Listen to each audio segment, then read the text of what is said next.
afternoon, ladies and gentlemen. My name is Alexio Picco. I'm the Managing Director of the Circle Group, and I'm also the Project Coordinator of the DockstheFuture project.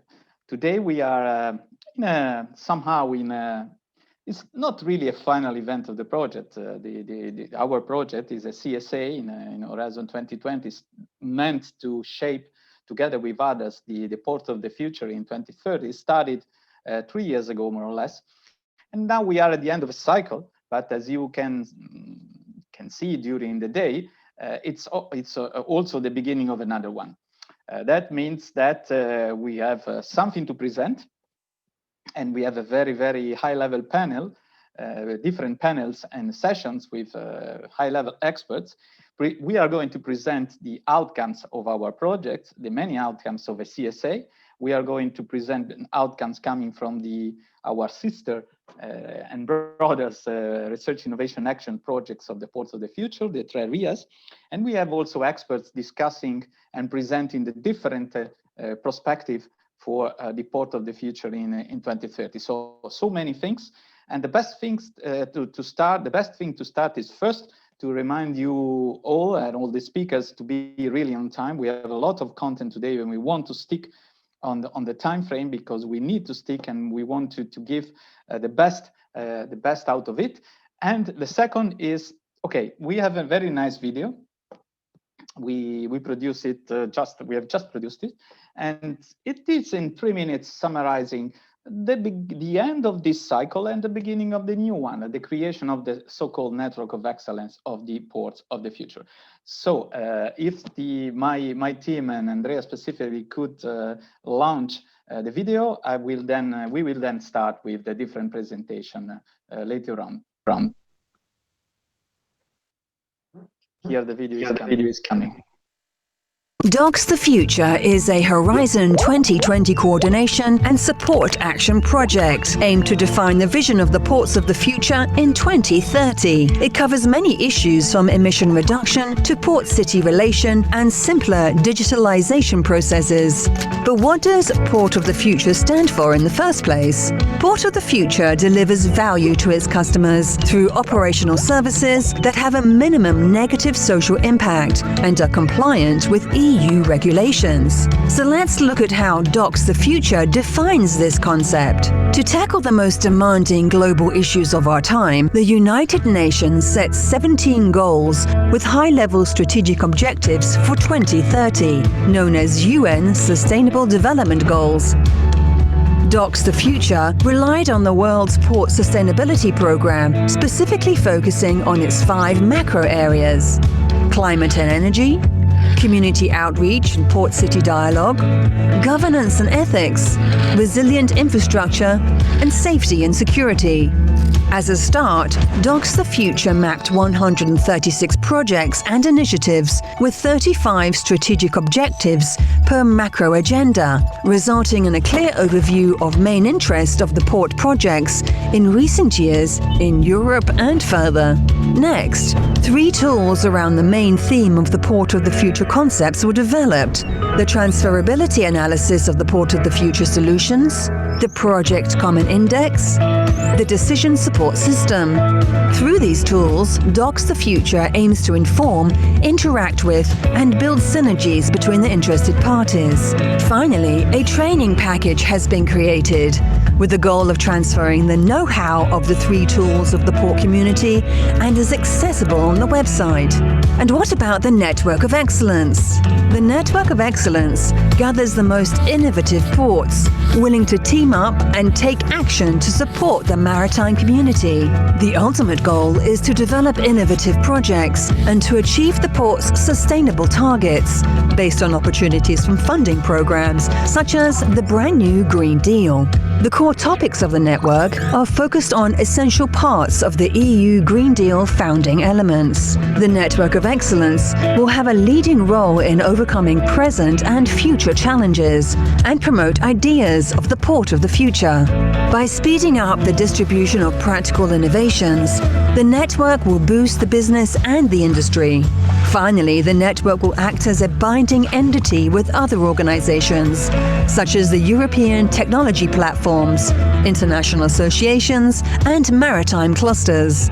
The Network of Excellence will continue the mission of DockstheFuture through organization of digital and physical events, continuous updates on forthcoming calls for proposals and member engagement.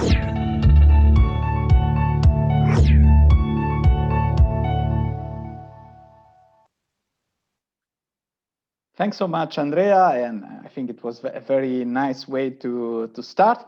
Now let's move to the first session of this afternoon. We have some keynote institutional speeches, and first of all, we have to thank DigiMove because it's in a way a DigiMove port policy project. So we have the pleasure this afternoon to have together with us Jose Fernandez Garcia, that is from the unit for ports and inland navigation, in order to have a little bit of background, policy background in ports and ongoing and future related initiatives of the European Commission. So thanks to Jose for coming. The floor is yours. Please keep the timing. Thanks a lot. Yes, good afternoon, everybody. First of all, I would like to thank you, Alexio, as project coordinator, for inviting me to share with you some thoughts on current trends of European port policy. And I would like to congratulate the DockstheFuture consortium under your leadership and your team for what I believe is a very good project. It is not only a very good project, but like its sister projects under the Horizon 2020 cluster, Port of the Future, it is also a very timely project. This is very much so because digitalization is, together with greening, very high on the agenda of the current Commission. Indeed, among the responsibilities entrusted to the Commissioner for Transport is the task to make the transport sector fit for a clean, digital and modern economy, for which a comprehensive strategy for sustainable and smart mobility is scheduled to be adopted by the end of this year. But let me start with greening. The flagship initiative regarding this policy area is, as you have already mentioned, the European Green Deal. It is at the same time a challenge and an opportunity for the European Union. As important growth hubs and clusters of activities, maritime ports can stimulate not only a sustainable transport sector, but also greening the European industry or energy sectors. Different ways can be considered to regulate the access to ports of the most polluting ships, such as differentiation of port fees, setting minimum performance standards for emissions, or mandating the use of specific fuels. We also need to look at how we incentivize the use of onshore power supply for ships at berth currently running their engines on heavy fuel oil. Some ports have been frontrunners in environmental matters for a number of years, and they continue to do so by providing rebates for the less polluting ships, by deploying alternative fuels for shipping, onshore power supply and liquefied natural gas, and by reflecting on their own role as port authorities in this evolution, how to reduce the emissions of the entire port cluster and how to reduce the emissions as port authorities. In the European Green Deal, we have already announced the Fuel EU Maritime Initiative to stimulate the demand for alternative fuels in maritime transport, in navigation and at berth. We aim to present this proposal early next year. The Commission is also currently evaluating the TEN-T regulation and the Alternative Fuels Infrastructure Directive. Both evaluations will most probably lead to proposals for a revision of these legal instruments next year. When it comes to digitalization, which is at the heart of your project, only last week did the Digital Transport Days co-organized by the Commission and the German Council presidency take place. This is now the third edition of this important event to the digitalization of transport. The simplification and digitalization of reporting formalities have always been highlighted as one of the key priorities to support the growth of European short sea shipping. Already 10 years ago, the Directive on Reporting Formalities established the national single windows, which have greatly contributed to simplification. Last year, the European Maritime Single Window Environment was adopted, which introduces a higher degree of harmonization in data collection and digital formats, enabling to reuse data submitted, thus making it possible to apply the reporting once principle. However, other efficiency gains could still be realized. This concerns, for instance, the optimization of port calls, ensuring a smooth and seamless arrival and departure of ships. This could lead to a better information to operators on when berths would become available, in order to allow them to adjust their routing or their speed to ensure the most efficient operations and just-in-time arrival. On the other side, a system like this should also allow sufficient information flowing to the port authorities and operators so that they can best adjust to the expected levels of traffic and cargo. This means that efficiency and connectivity also need to go beyond the maritime sector and reach out to the overall logistics chain. Maritime is by nature multimodal, and hence the integration of the shipping links into the overall transport network is essential. In this context, the evaluation and review of the TEN-T regulation is an outstanding opportunity to take stock and to adjust as necessary our EU-wide infrastructure funding policy. Port operations may constitute a discontinuity in digitalization or, on the contrary, serve as an engine for digital advancement. There is no doubt that we need to embrace digitalization. It is an increasingly important driver for efficiency, simplification, and lowering of costs. It increases the efficiency of our transport systems and logistics chains, as well as the utilization of existing resources and infrastructures. It optimizes supply chain visibility and resilience, improves safety and security, and enhances environmental performance of transport and logistics operations. It contributes to cutting administrative burden. And it allows for much better integration of all types of transport so that users can easily mix and match transport modes according to their needs, leading to genuine multimodality. The digital transition will help us redesign our economy, make our industry more competitive, and find new solutions to societal changes. These messages should also resonate with the port community. I remain convinced that ports are and will stay at the heart of our transport system, and that seaports preserve and embody the outstanding European maritime heritage. I do hope that the results of your work within the DockstheFuture project will endure and that you will inspire other consortia for projects that are yet to come. Thank you very much for your kind attention. Thank you very much, Jose, and we really hope that we can inspire future projects also with the tools that we are going to present later on. Now we move to INEA and we move to our project officer, Sergio Escriba.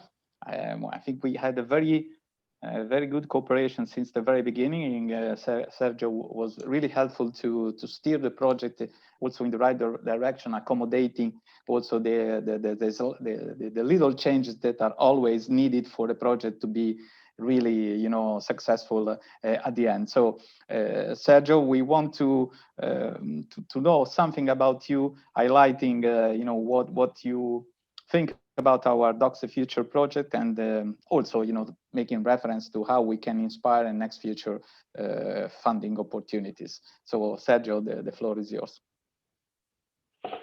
Okay, thank you very much, Alexio, for these kind words, for this introduction. It has been my pleasure to cooperate with you in the implementation of this CSA. It has been a long journey since January 2018 that you started, with a duration of 35 months.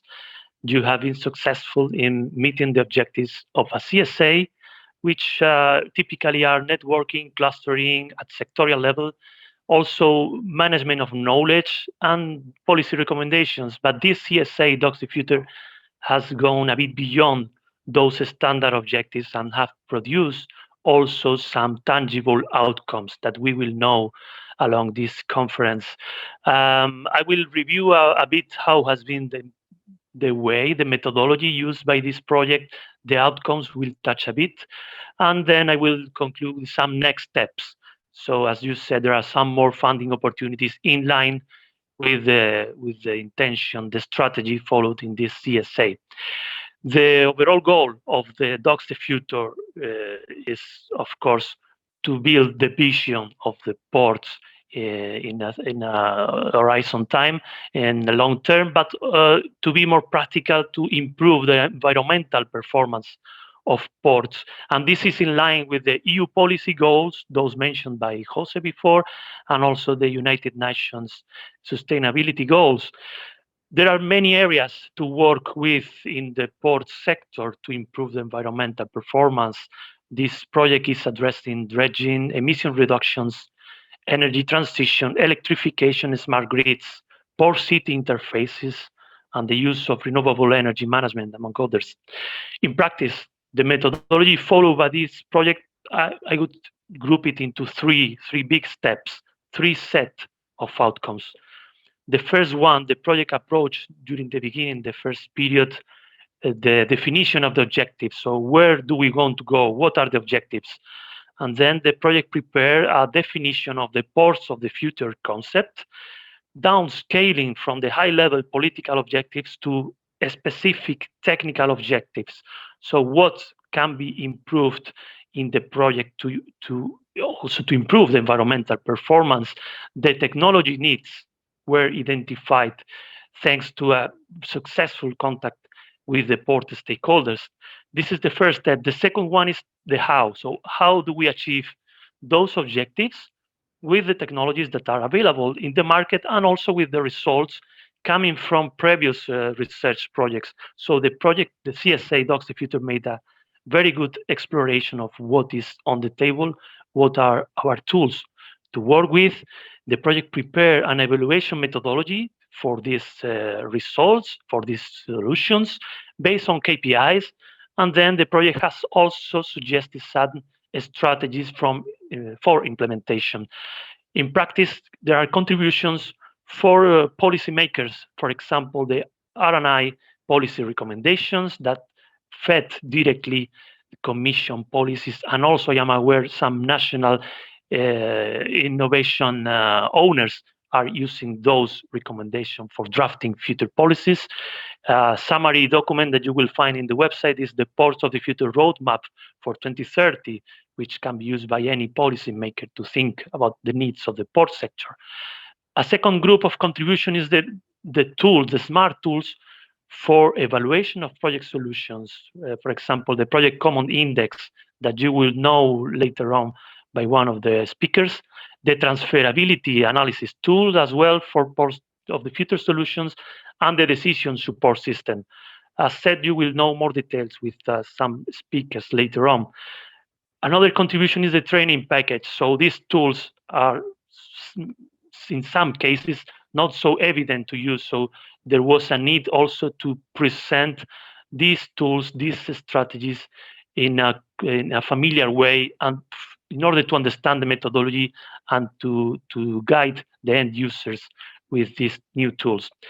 And the third and last step that the project has been facing over the last year is trying to maximize the impact. So once we have some results, some methodologies, it is time to get the acceptance by the port stakeholders.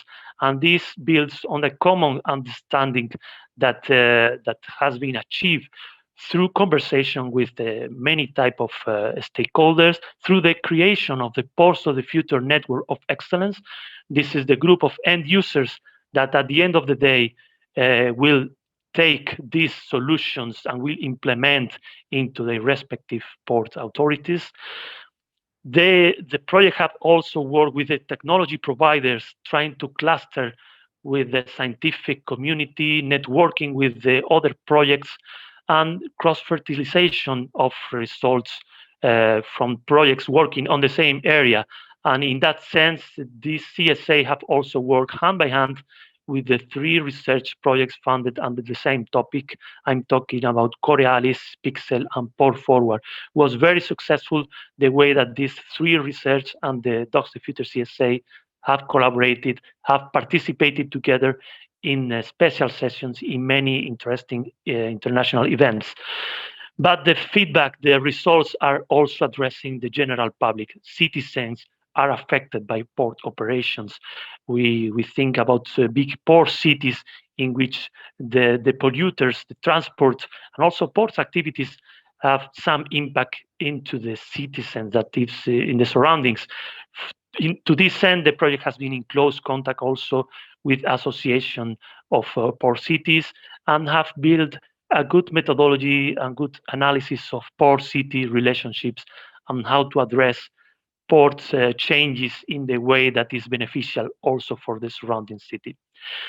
The key for the success of this project has been a sound partnership, so a consortium covering a variety of companies, SMEs, consultancy, association, and academia, covering all the areas of expertise required in ports. We're talking from energy, logistics, port operations, safety, and so on and so forth, and also supported by some subcontractors. And it's worth it to mention them as well, which bring important knowledge on port-city relations, sustainability, and software development.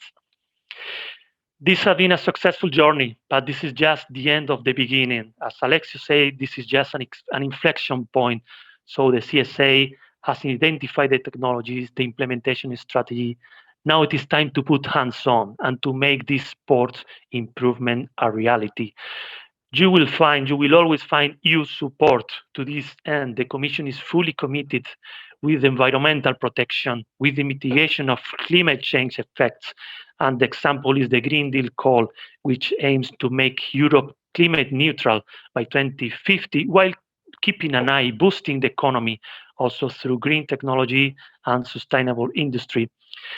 The EU budget for the long-term commitment with the Green Deal objectives is 500 billion euros.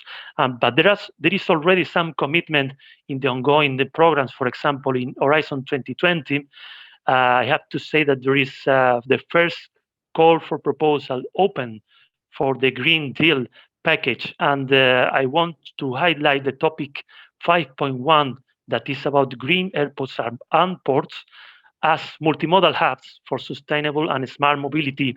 The call for proposal is open. The deadline is 25 January 2021. The budget allocated is 100 million euros, and we are looking for big projects in the size from 15 to 25 million euros. At least there will be 2 projects funded in the ports subtopic. So I encourage you to look at the topic, to contact stakeholders and try to cooperate in one of these proposals that at the end may be projects that will be implemented fully in line with the objectives of the CSA DockstheFuture. Thank you. These are my introductions. I give you the floor back, Alexio. Thanks a lot, Sergio. Thanks for the kind words. It was a long journey. It is true, and just to frame a little bit the rest of the day before moving to the next panelist, I would say that we created a number of tools that are in principle meant to be used also later on. You will see some of them in the session, the specific session, the project common index that is meant to have an assessment under the strategic objectives that we grouped under 5 macro areas related to UN SDGs, how a project could be evaluated using this common index, and then the transferability analysis, how a specific project, specific measure could be transferred from a port to another, and then last but not least, the DSS, how to choose and the different solutions, comparing the objectives, taking into account the strategic objectives you have. But there is much more than that, in the sense that at least we have the training package is grouping the different tools, giving the possibility to use these tools later. It is true what Sergio was saying. I mean, it is not only looking at a short presentation or a video presenting the tool that you could use it. It's a process. It takes also time to understand how to use it effectively. But this is also one of the aim that the Network of Excellence has for the near future, to continue to exploit this tool. And we have also another tool that could be useful that is still in the final step to be finalized, that is the so-called roadmap to the Port of the Future in 2030. This will be an indication on how to set up a Port of the Future in 2030, how to define strategic objectives, to engage stakeholders, which kind of measures you could take, how to use the tools we developed. So it's a guideline that it could be followed in a way by a port to support a port to this journey to 2030. And this will be ready in a few days and will be used later on. The network of excellence, we have some ports that join the network of excellence later on, presenting their ideas, their development, and also why they decided to join the network of excellence. We thought since the very beginning of the project that this network could be the ideal follow-up, the ideal spin-off of a CSA. And this is what we created. And I may say that having already 17 ports joining the network, and it was not easy because it was the COVID year, and it was anyhow not very easy to explain. We had a lot of presentations, discussions, and many others will join. And we have just had today also the partnership from the association AVP, Association Internationale de Port, that joined the network also. So there is a lot to be done. Also in relation to the call mentioned by Sergio, the green ports one, where I'm sure that the network of excellence could play a role in one of few projects that will be presented. So we are perfectly in time to start the first session after the keynote institutional, let me say, speeches. I would just ask the team, because I still do not see Isabel Rickbost joining us. Andrea or Manuela, can you confirm that Isabel is not there? I do not see her in the panel, in the panelists. So if you confirm that it's not there, we switch a bit, and in case I would ask kindly ask Fernando Liesa from Alice to start the presentation and to start to go in one of the topic, one of the many perspective in terms of the port of the future, that is the physical internet. That is a concept conceived within Alice, the technological platform for logistics. And I think we tackled a bit this issue also in the port of the future, because of course ports are important nodes for logistics. But I leave you, Fernando, to give this perspective that is anyhow still be really important for a port in 2030. So Fernando, the floor is yours. Thank you, Alexia, for the kind introduction, and thank you for inviting me to join this I'd say middle conference of DockstheFuture, because as you said, this is continuing to the future, and I'm happy that we will keep collaborating between the Network of Excellence and Alice, and we will for sure make some activities. Let me share my screen. I have a small presentation, but it seems I cannot still share it. It says that I cannot share my screen now. Before I could do it when we were testing, but now it seems not working. Sorry for this. Andrea probably is. Now I can share it. Now it's fine. So here we are. So then I'm going to present, indeed, as Alexio said, in Alice, we are focused on logistics processes, and as it was said, ports are keynotes and key elements for allowing global trade and transport and logistics. So then I'm going to go deeper in this concept of the physical internet and how we think in Alice nodes will be evolving and in the next future, and how this will be also support other policies. So just to start with, I'll do a short introduction.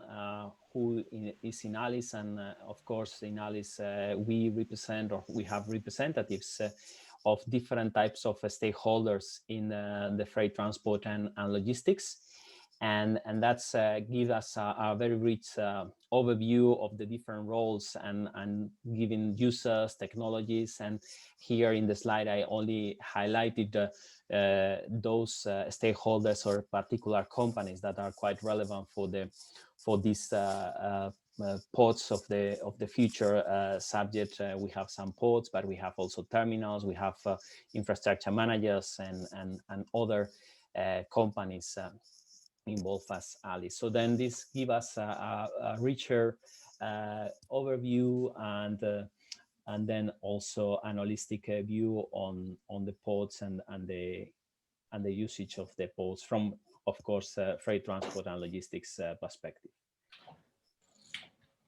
So then what we are, and going more in depth on our goals in Alice, we are fully committed from the logistics community on how we can support climate change mitigation.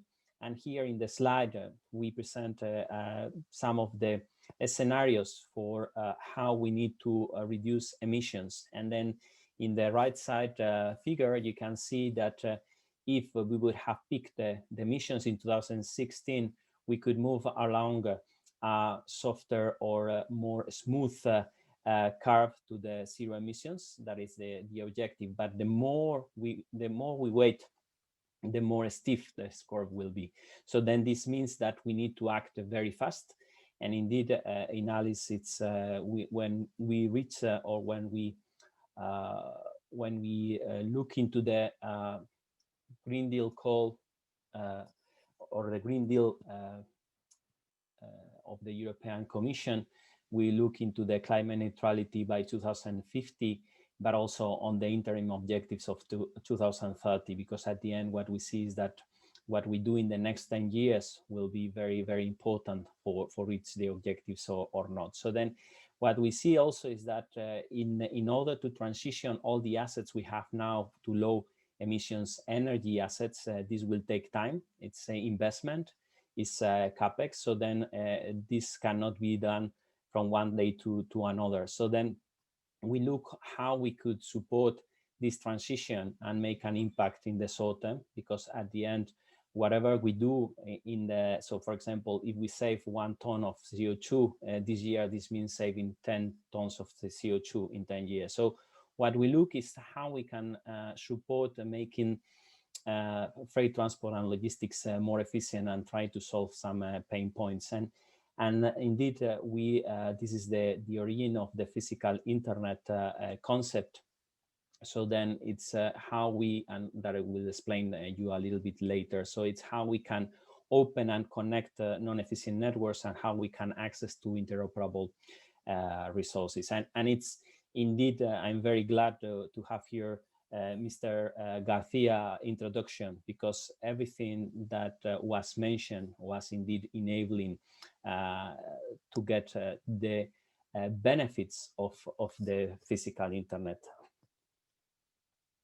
So what we did in Alice is with the support of all our stakeholders, we defined a roadmap towards zero emissions logistics by 2050 that indeed was presented the day before the Green Deal of the European Commission was presented, and we have worked around this for a couple of years. And then we defined and supported by previous research 5 main areas of intervention in which we should work to address the challenge. And then here, what I highlighted is that in particular in research and innovation, the current focus is more on greening the assets. That is really needed, and we need to move into this direction. So how we can transition to low emissions energy. But we also realized that there are other opportunities that were not so much work around, or it's not that much supported by research and innovation. It's moving more on operational and organizational innovation. And here, indeed, ports have a lot to do and a lot to say, in particular, as it was also mentioned by Mr. Garcia, on the role of ports in order to make better use of transport modes that are low energy intensive and low emissions intensive, like inland waterways, rail freight, and also salt sea. So the role of ports is here key to enable this, and also how the ports can make the cluster of the ports and work more efficient and make better use of the resources. So then every transportation leg that is coming or moving from the port is always fully utilized, and it's really maximizing the use of the assets and services, and also the throughput from the terminals in ports and operations. So this is basically where we think there is a little bit more focus needed. And indeed, this week earlier, we released our physical internet roadmap, in which there is a little bit more explanation of what this concept is it's about. But at the end, it's only by making better use of the assets and resources, we could the concept could help us to reach midterm to the objectives of staying within 2.0 and 1.50, only by making better utilization of the resources and making better use of the infrastructure. So then we developed this roadmap that had participation not only from the academic world, but also in particularly from the industry. So then the idea was to make this concept appealing and also translate this academic concept into a industry workable concept. And then we defined 5 areas of intervention: logistics nodes, logistics networks, the system of logistics networks, then access and adoption, and governance. And for ports, particularly interesting logistics nodes that I will explain a little bit more in detail. And then what we what we realize, or what we have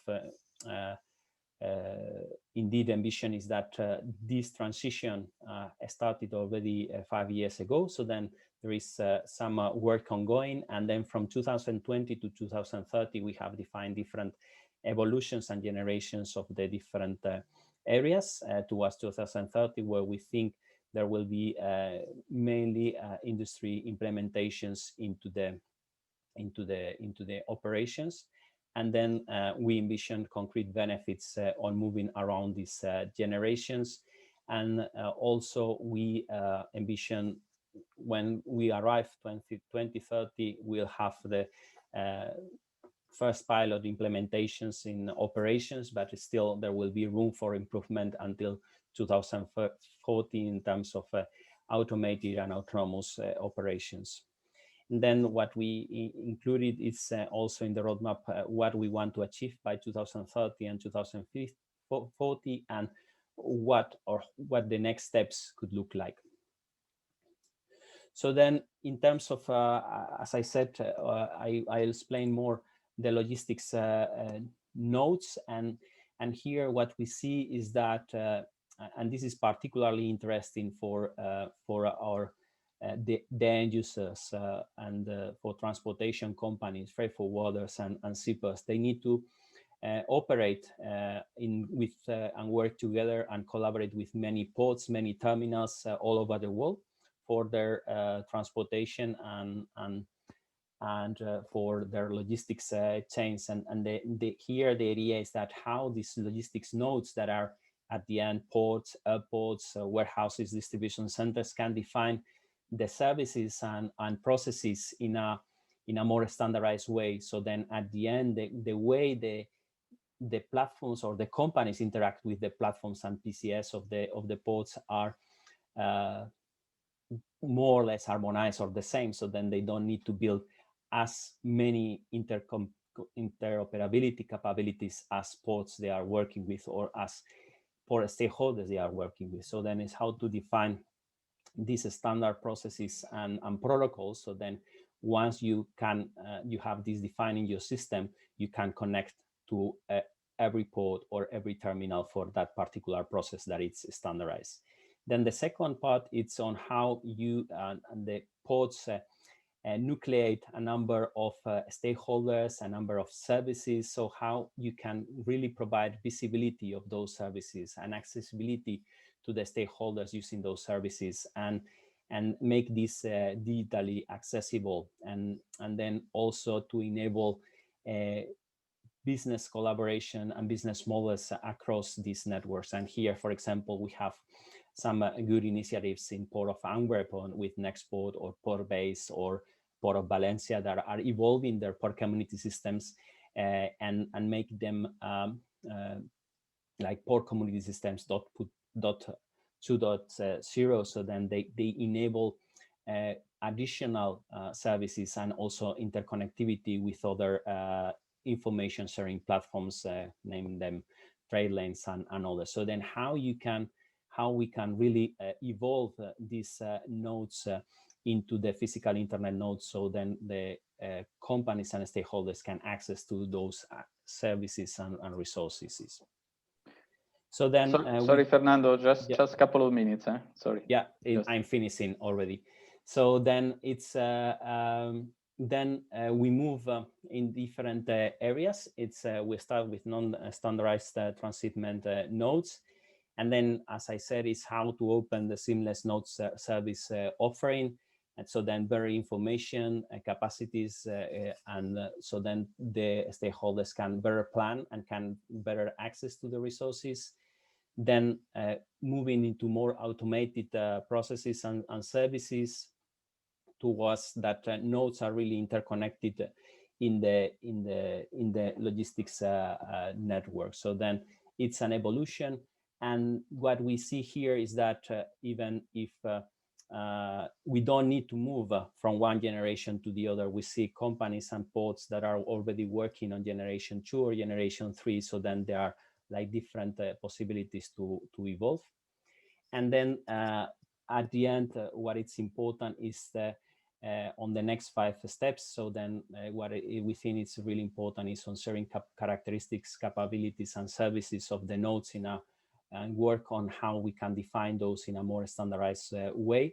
And then implement a federated network of platforms concepts at nodes level, that it's DTLF, Digital Transport and Logistics Forum, that it's also quite important on top of the single maritime window, and of course the identification of business models and how to define trusted data sharing platforms around ports and nodes in clusters. And just to finish, if you want to have more information about this, here you have some links that will be with the presentation. And just to conclude, the best way to predict the future is to create it. And if you want to go fast, go alone. But if you want to go far, go together. And I think the Network of Excellence and Alice are good examples on trying to go together. Thank you very much, Fernando. That's really true. I would be very happy if the Network of Excellence in a couple of years will, let's say, reach the level of success of Alice in terms of vision, in terms of having a lot of core stakeholders to work together. So thanks for this. for this. So we move back to now to a little bit broader perspective in terms of how ports could see at the overall Green Deal objectives. We have the pleasure to have the Secretary General of the European Seaport Organization, Mrs. Isabel Rtport. Thanks for coming, Isabel. Thanks for joining us for this Ports of the Future event. And the floor is yours for your 15-minute speech, Isabel.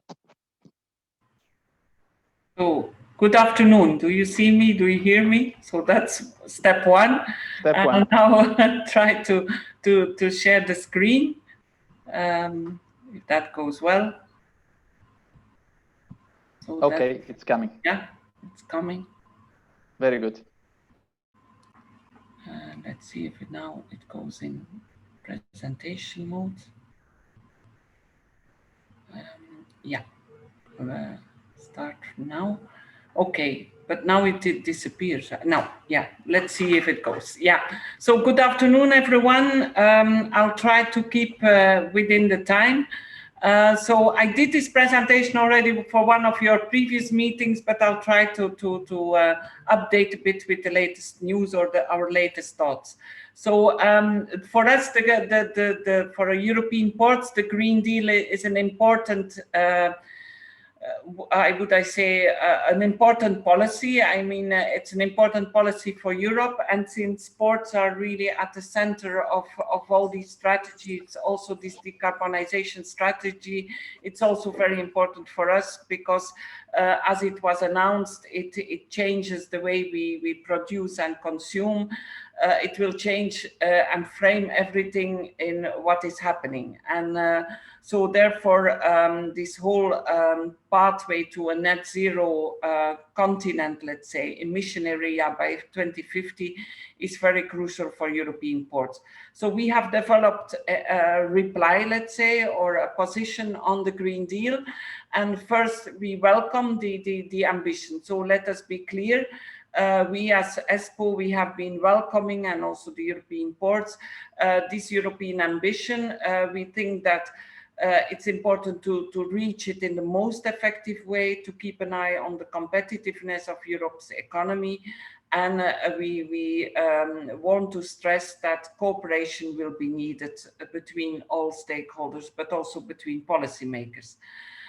It's important, as I said, ports are, we see ports as a key strategic partner, because ports are not only at the crossroad of supply chains, but are and increasingly are clusters of energy, also of industry and blue economy.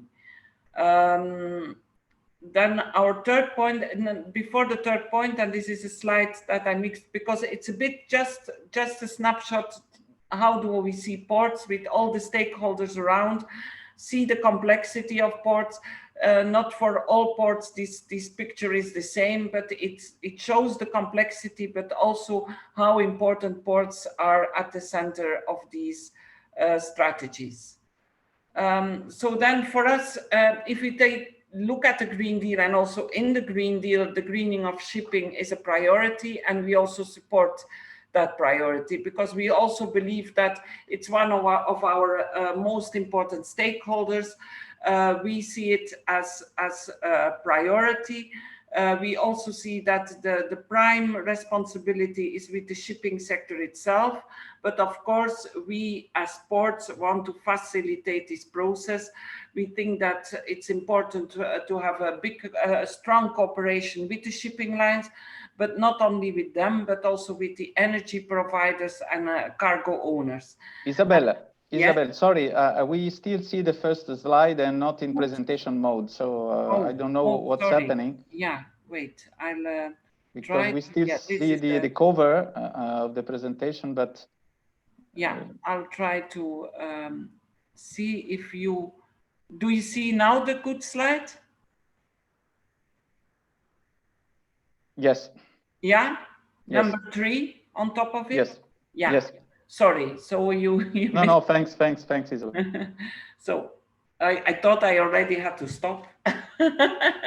So now the fourth point is that we think that the best way to go to this energy transition of shipping is to work in a way with the kind of roadmap, so that we see the diversity of ports, the diversity of maritime customers of ports, and we think that the roadmap to achieve the greening of shipping will maybe be different for every port, maybe not fully, but we think that ports must, in cooperation with the shipping lines and all the relevant stakeholders, be able to make a kind of an assessment of the needs to invest in clean fuel infrastructure. And they have to do that on the basis of a series of criteria, and also on the segments of shipping that come to this port or the given port. So connected to that is that we believe a lot in a goal-based approach and technology-neutral approach. We think that is the best way to have an uptake of clean fuels for shipping, is that you put a clear goal for everyone, both for the shipping sector, but also for the ports, and that in function of that, ports can, together with the shipping line, see in which lines, let's say, in which technologies to invest. It will be maybe for certain ports, and for many ports, certain things will be general, but there might be specificities for a given port. Therefore, we really are a bit, if we talk, for instance, on offshore, we think that you should also think about equivalent solutions who deliver the same results. We are open, and we are, air pollution is an important aspect for many European ports, which are also urban ports. And so we are really ready to reflect on a specific emission standard at berths in ports. So we have set to start with a first emission standard being by 2030 to halve the emissions from ships at berths and in ports. And so there we propose to have a 50% reduction. On onshore power supply, we certainly see it as a promising and important technology. It will play its role, but it depends on the port, on the segment of shipping, and we think it's important to consider we should not dream about it. We should also think about the grid, for instance. We should also consider that OPS is only addressing the emissions at berth, unless maybe for the short ferry connections where you can also use it as a power to do the voyage. But so we think that a case-by-case assessment is needed, and we have to put it next to other rapidly evolving zero-emission propulsion technologies, because we realize that having OPS and install it in like the whole area of a port, it's really not a walk in the park.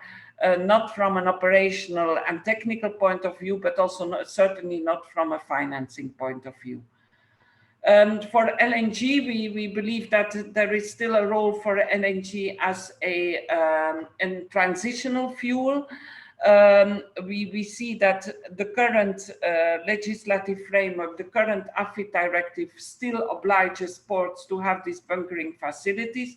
Plans are underway, investments are being made, so it's quite, how would I say, it could be quite frustrating if that now radically stops. So for us, we also see that it's still at the moment and in the coming years an important part of the solution.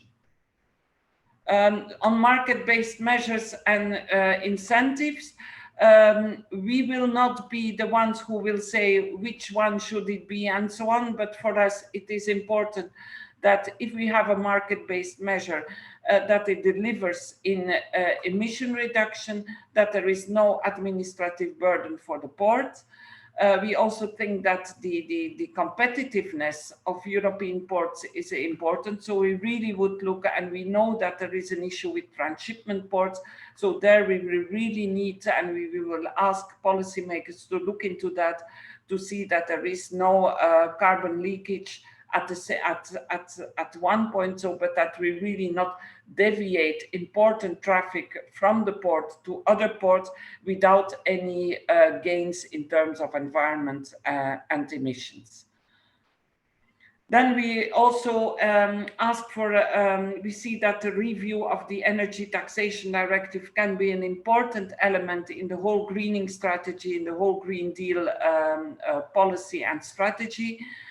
We think that there should be a permanent tax exemption, not only for onshore power supply, but for all clean shipping fuels.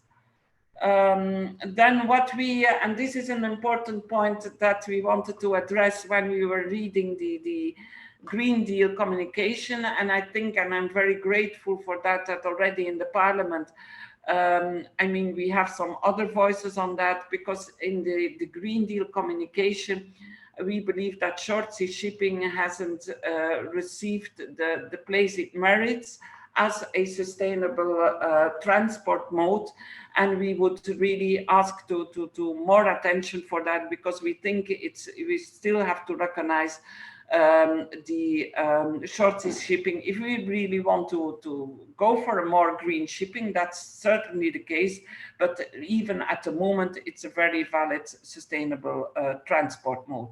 We also ask some attention for pipelines, because we also believe it can contribute in the implementation of certain decarbonization technologies. So then if we talk about Green Deal, it's about diminishing the externalities of the port, but the port of all the players in the port, including the shipping.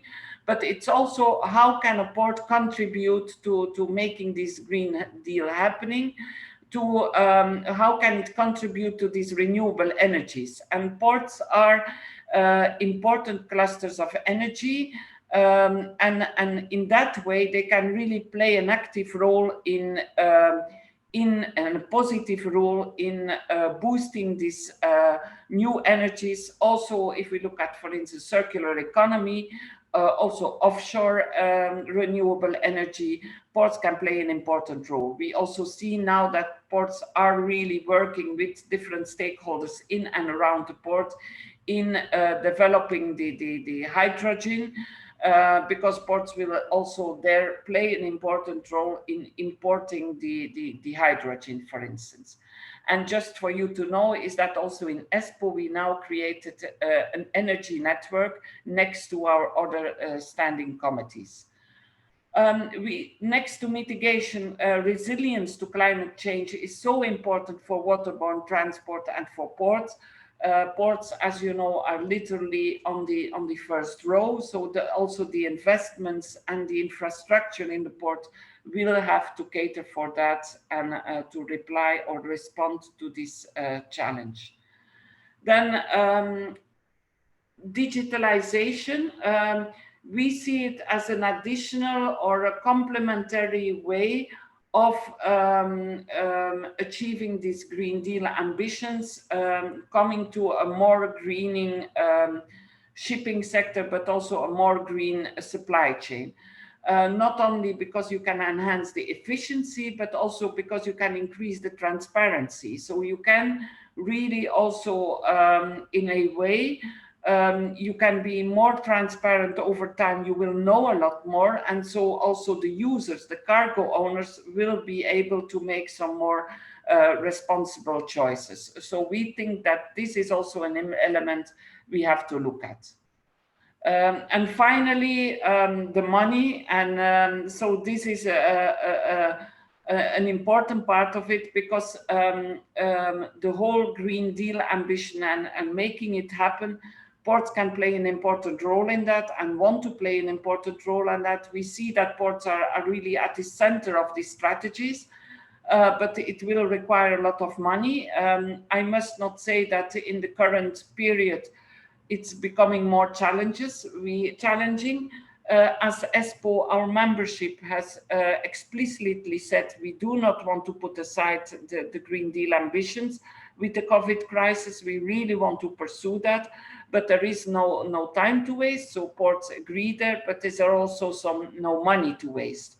And there it will be very important to make the right policy choices, the right investment choices, but also to be able to count on the necessary funding.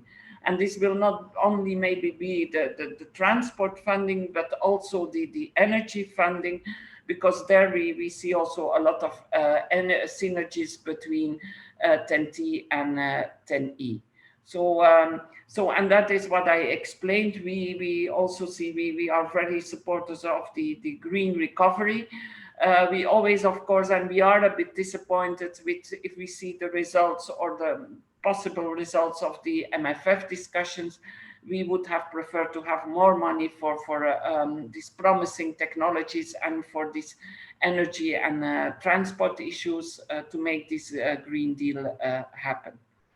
So that is what I explained. And I just want to draw your attention to the environmental report of this year that we published on the 10th of November. You can find it on our website, and we are happy also to send you copies if you would be interested. And in the framework of that, we have a top 10 of environmental priorities. And I think it's very clear from this top 10, air quality is already years on the first spot. Climate change has climbed to 2, together with energy efficiency. So I think there you see that it confirms also the importance of the Green Deal. So I leave it there, Alexio, and thank you for inviting me. Thanks a lot, Isabel. Thanks for giving the vision, the ESPO vision for the Green Deal, for the ports of the future, aiming at achieving the Green Deal objectives. I think what you say, it's really clear, and specifically two things. One is the one related to the budget. We are, of course, suffering also about the MMF for the reason we know that there are also partly related to the very strange situation in which we are living, but we have no doubts that together with also a good use of Next Generation EU, this could lead to really do the necessary switch to sustainability that we really need to, to in a way to save our planet, but also to do better our business for the near future. And then of course that is really true what you said in terms of the combination between energy and transport projects. This will be one of the key indication for the future, because energy and transport are always again together in Horizon Europe in research, but they will be prioritized projects coming together also in the CEF framework. That means bringing 10E and 10T together. So that is really true. Thanks for that. We now move to the session of the RIAs. We anticipated before that there was a very good cooperation with RIAs, with the 3 projects, and I need to not to mix the 3 names because I may be mistaken mixing the 3 names. First one will be Pixel, with the strategic outcomes in line with the DockstheFuture. So the floor is for Ignacio Lacal, that is from the Polytechnic University of Valencia, for the Pixel presentation. Please take your precise time, Ignacio, and the floor is yours. Thank you, Alexio. Yes, thank you very much. I will try to stick to the 15 minutes agreed. First of that, I will try to share my screen. I have prepared a slide presentation.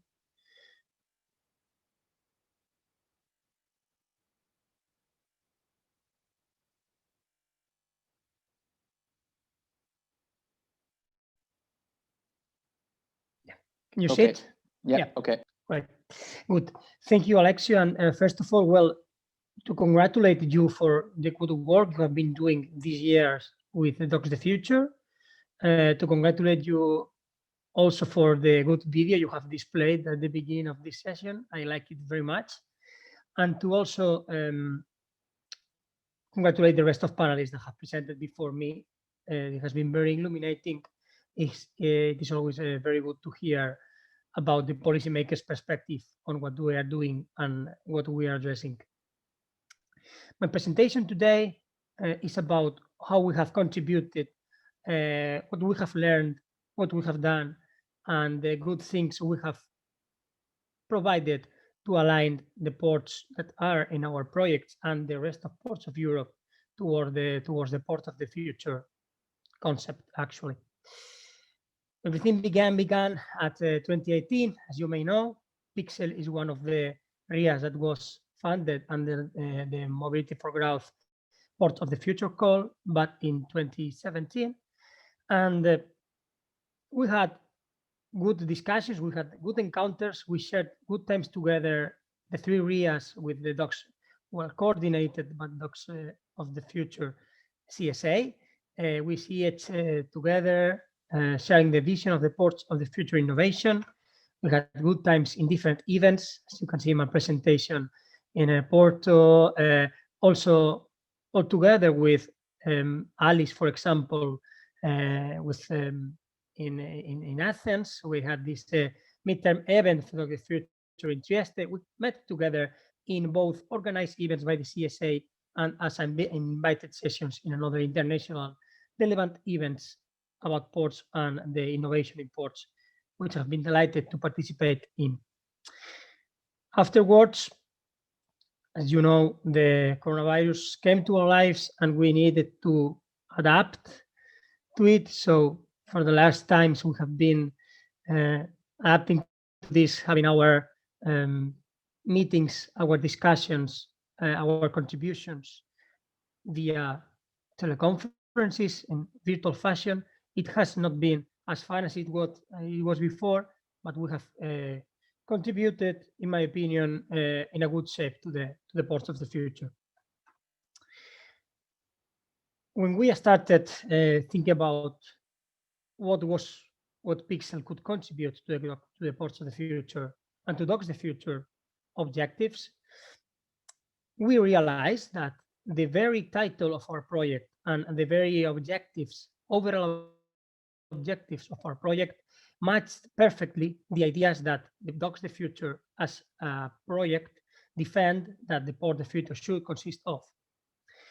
Literally extracted from the deliverable 9.5 from DockstheFuture, it says whenever thinking about what the port of the future must be, two key elements are omnipresent, which are digitalization, digital transformation, and sustainability. Our project, as most of you may know, is based on deploying an IoT-based architecture infrastructure for the software digitalizations of ports processes towards reaching environmental sustainability and reducing their environmental impact. Thus, we are exactly aligned with the three axes of this definition. We have been doing, as I advanced before, a lot of actions together with DockstheFuture. It has been a complete pleasure to work with guys from Circle and the rest of companies being part of DockstheFuture in all these 3 years. We started in 2018 meeting all together for defining or contributing to the definition of what was the port of the future, aligning the definitions from different policymakers, from different parts, from different stakeholders, trying to define or helping DockstheFuture to define what the port of the future was or should be. During that time, we also defined our roadmap of activities to be conducting during these years, 2019 and 2020, attending to events, having workshops with experts, sharing our visions, and also sharing our results on the projects. That's exactly what we did in between the winter of 2018 and winter of 2019, participating in joint events, as I have presented in the first pictures in the first slide, participating in experts discussion, having continuous telcos once it's 3, 4, 6 months. We shared our mutual advances, trying to align our works, sharing difficulties and sharing the good advances we made. Then, when the finalization and the outcome provision from the DockstheFuture arrived, we contributed as well for the definition of the KPIs of the innovation of ports of the future in the context of their deliverable 5.3, if I'm not mistaken. And all of this redounded finally before this summer in the assessment of one of our tools, the Port Environmental Index, to be concrete, analyze that tool, assessing it using the good innovation analysis tools like the PCI, TA, and DCS tools that the DockstheFuture generated. These tools will be later discussed and analyzed by the members of DockstheFuture, but we were honored in June this year to showcase the use of those tools employed on one of our main outcomes, which is our Port Environmental Index.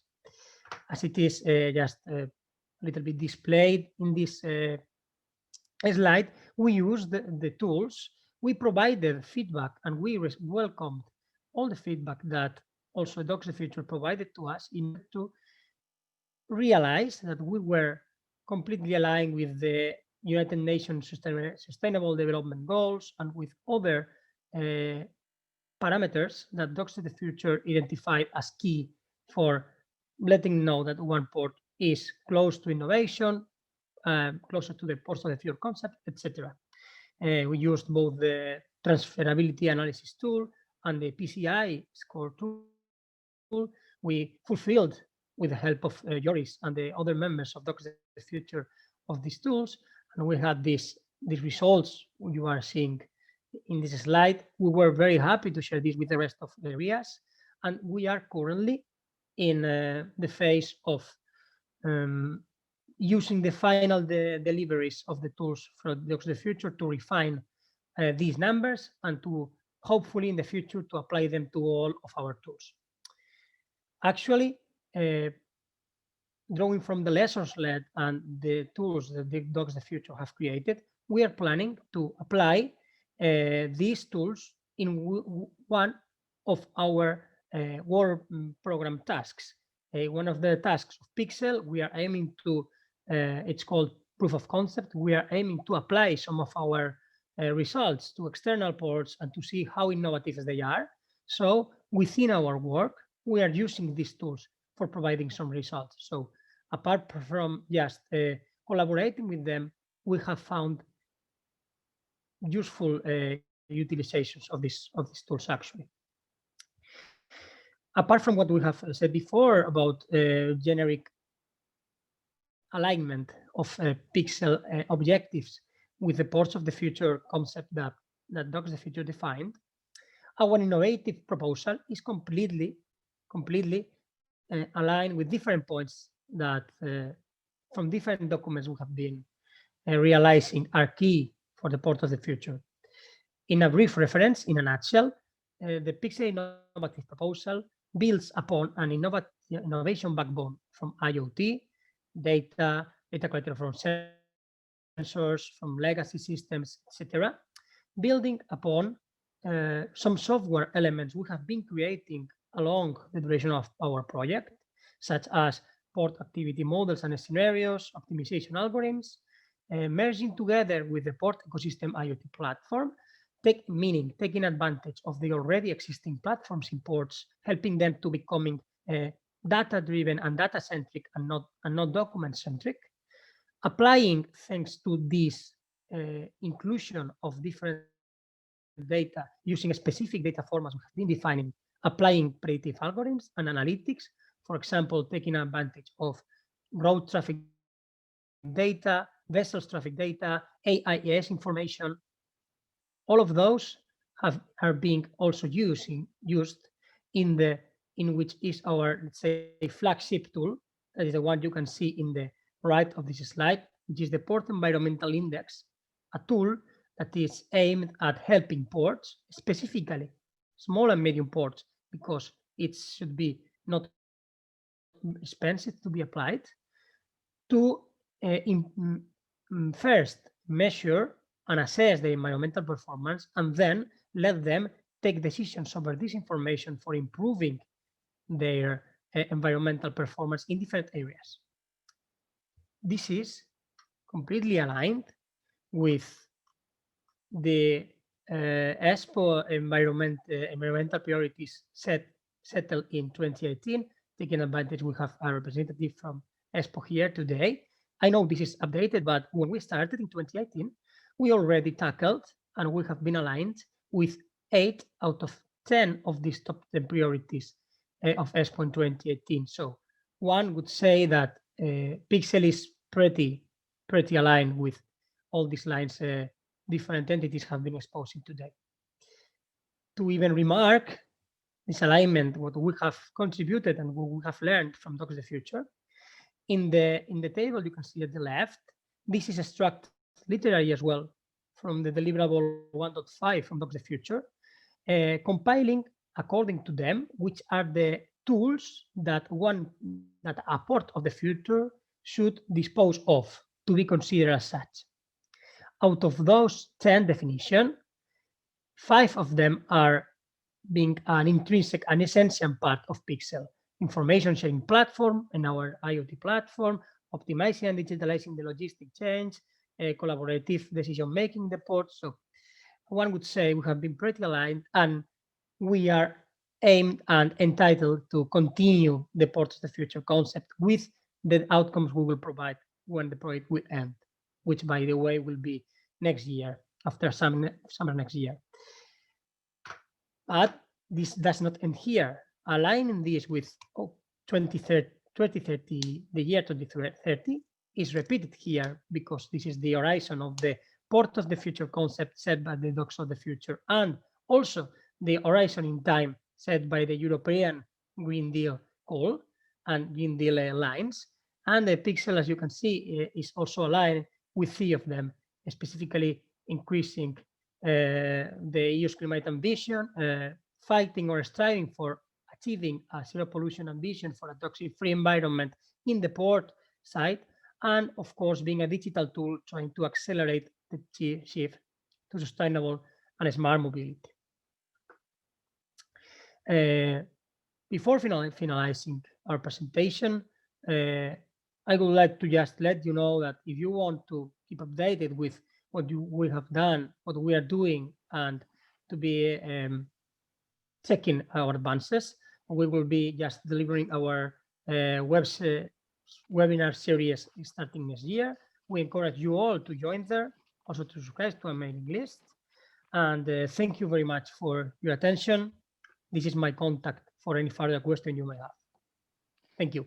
Thanks a lot, Ignacio. It was a really focused presentation, and thanks for highlighting the many, let's say, links you had and the project, the Pixel had with DockstheFuture. And in this respect, I have the idea to invite you in one of the events of the Network of Excellence later on in 2021 to present some outcomes. Specifically, I really like this index, Common Environmental Index. I think it's a key outcome that we could help you to exploit in other ports through the Network of Excellence, because it's worthwhile to do it, at least in my opinion. So thanks for that, and thanks for joining us. Very honored to be here. Let's move to the next one. The second project is Correalis. Margherita Costovasili. Let's see if I did it well, from ICCS. So the floor is yours for your 15 minutes, Margherita. Okay, thank you very much, Alexio. Hello, everyone. Let me share my screen. Okay. I suppose that you can see my screen right now. Yes. Perfect. Okay, so as you said, I'm Margarita Costovasili. I'm a project manager in the Logistics and Maritime unit of ICCS, the Institute of Communication and Computer Systems in Greece. And today I'm going to present you the Correalis project under the title of Sustainable Innovative Footprints for Future Ports. So let's see Correalis in a glance, some facts and figures. Correalis is an ACE 2020 project that has been submitted under the Port of the Future topic, with total duration of 36 months, starting at May of 2018 and ending next April 2021, with total budget of more than 5 million euros. It is coordinated by our side, ICCS here in Greece, and the consortium consists of 70 partners from 9 European and associated countries. Among them, there are 4 research institutes, 5 port-related partners, either port operators or port institutes and port authorities, 4 industry partners, 3 SMEs, and 1 ATS association.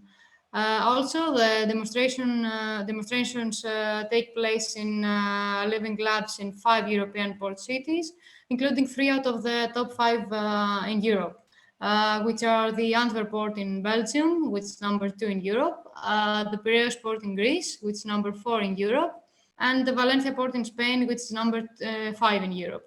Also, we have 2 medium-sized ports, which are the Livorno port in Italy and the Hämeenkotka port in Finland. So what Corellis is about? Corellis proposes a strategic and innovative framework supported by disruptive technologies, including Internet of Things, data analytics, next generation traffic management, and emerging 5G networks in order to support cargo port to optimize their operations, to reduce the environmental footprint, to increase the efficiency and reduce the traffic within and around ports, and to promote the sustainability of the socioeconomic development of the port and its surrounding area. To do so, a palette of innovations have been developed and implemented in the aforementioned ports. Let me provide you a short description for each one of them. So we have the Port of the Future Serious game, which is a simulation tool for decision making. The Rtport, which is a model-driven real-time control module that supports 5G smart terminal operations. The brokerage platform, which is a cloud-based marketplace for leasing and exchanging intraport assets. The port mode, which is an optimization modeling tool for container terminal operations. The innovation incubator, which is actually a scene that tries to make the port the epicenter of the local industrial landscape. The track appointment system, which is a reservation system that includes real-time traffic data. The just-in-time rail shuttle service, which is a feasibility study for key port hinterland corridors. The cargo flow optimizer, which is an optimization tool for cargo flows through ocean, rail, and inland waterways. The predictor for asset management, which is an optimization machine learning tool for efficient use of port assets. And last but not least, the Green Cookbook, which is a cost-benefit analysis and roadmap for reducing the environmental footprint of the port. So here is the matrix of the aforementioned innovations and the corresponding living labs, where each one of them has been implemented and tested. So in Valencia Port, we have implemented the track appointment system, the just-in-time rail shuttle service, and the innovation incubator.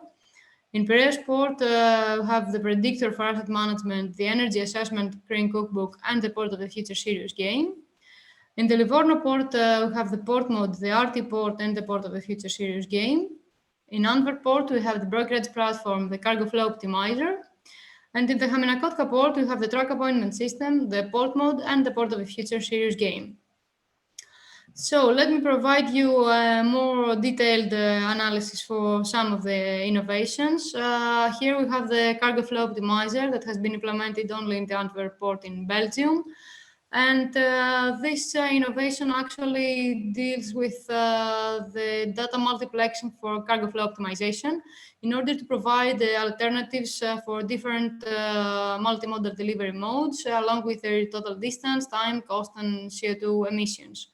To do so, it combines information regarding the terminal occupancy, the timestamps of containers arriving and leaving the port, and the expected inland mode of transport, and combines them with information regarding the available inland connections and the capacity of these connections in order to predict the availability of inland transport routes and calculate the transportation time and the cost, and to propose the best transport service.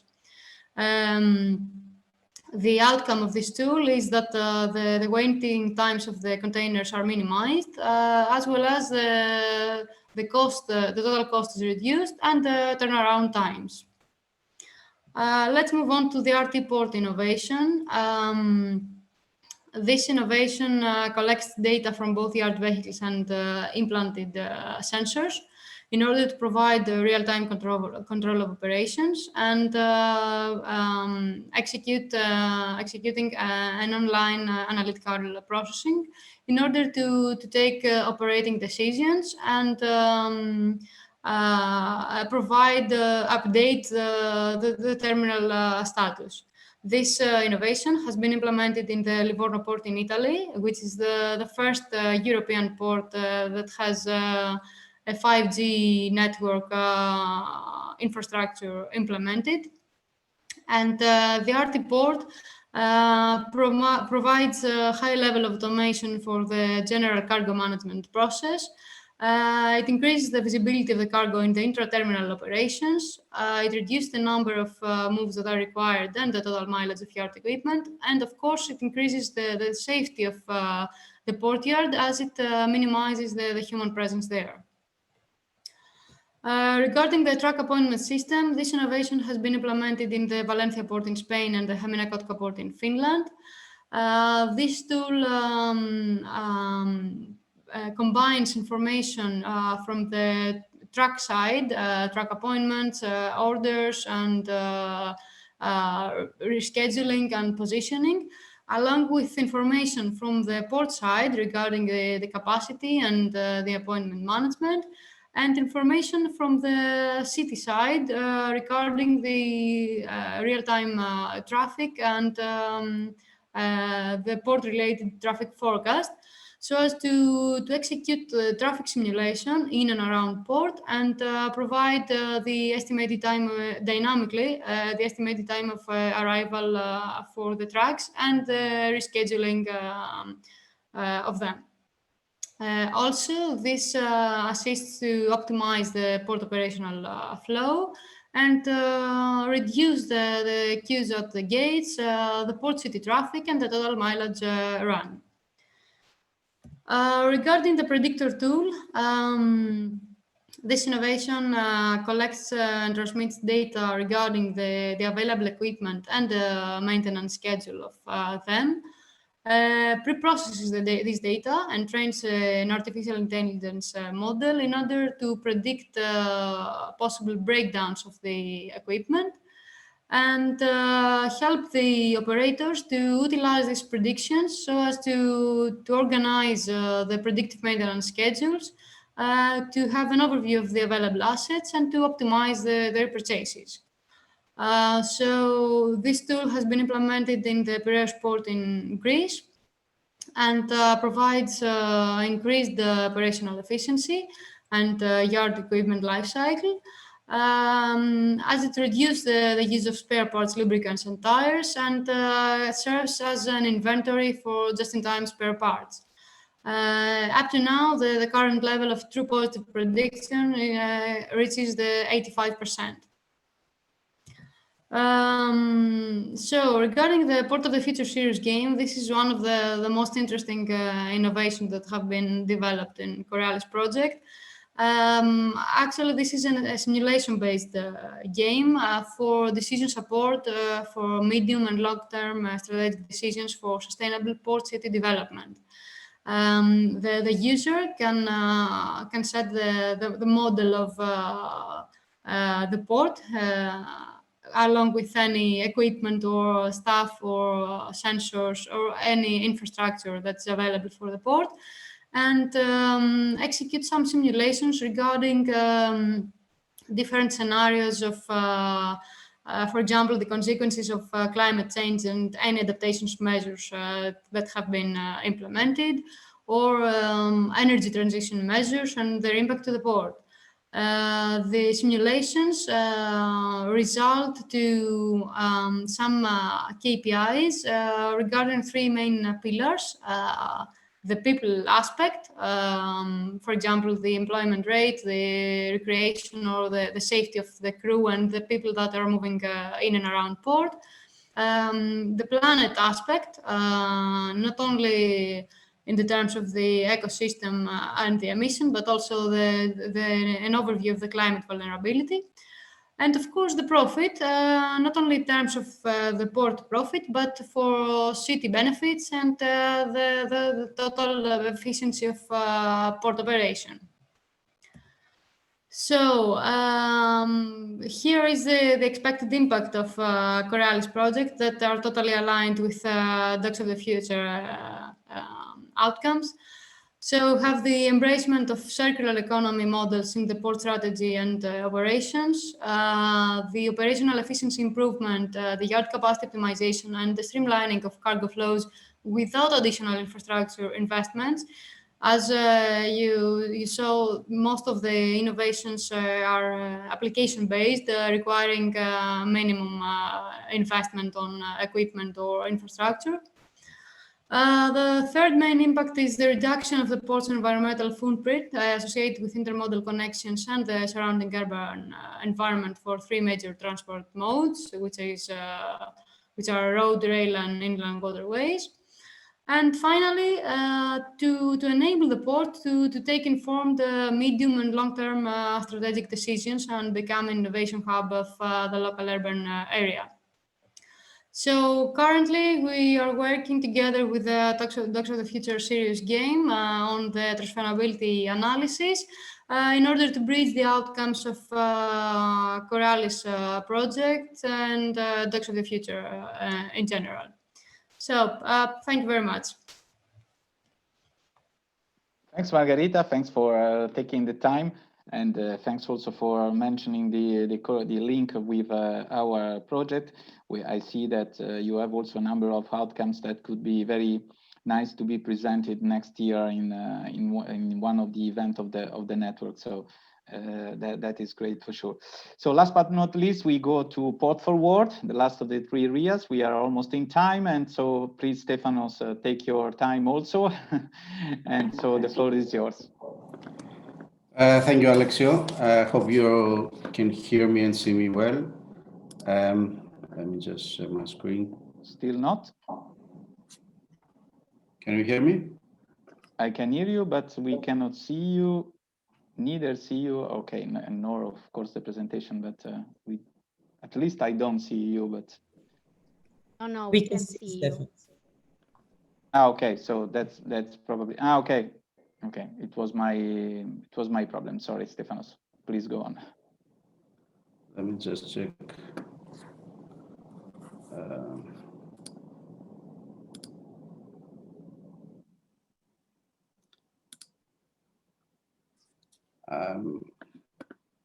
I'm sorry, I think I have to log in again in order to be able to share my screen. Are you sure? Yes, I cannot. It's I think it's, you should see a bottom.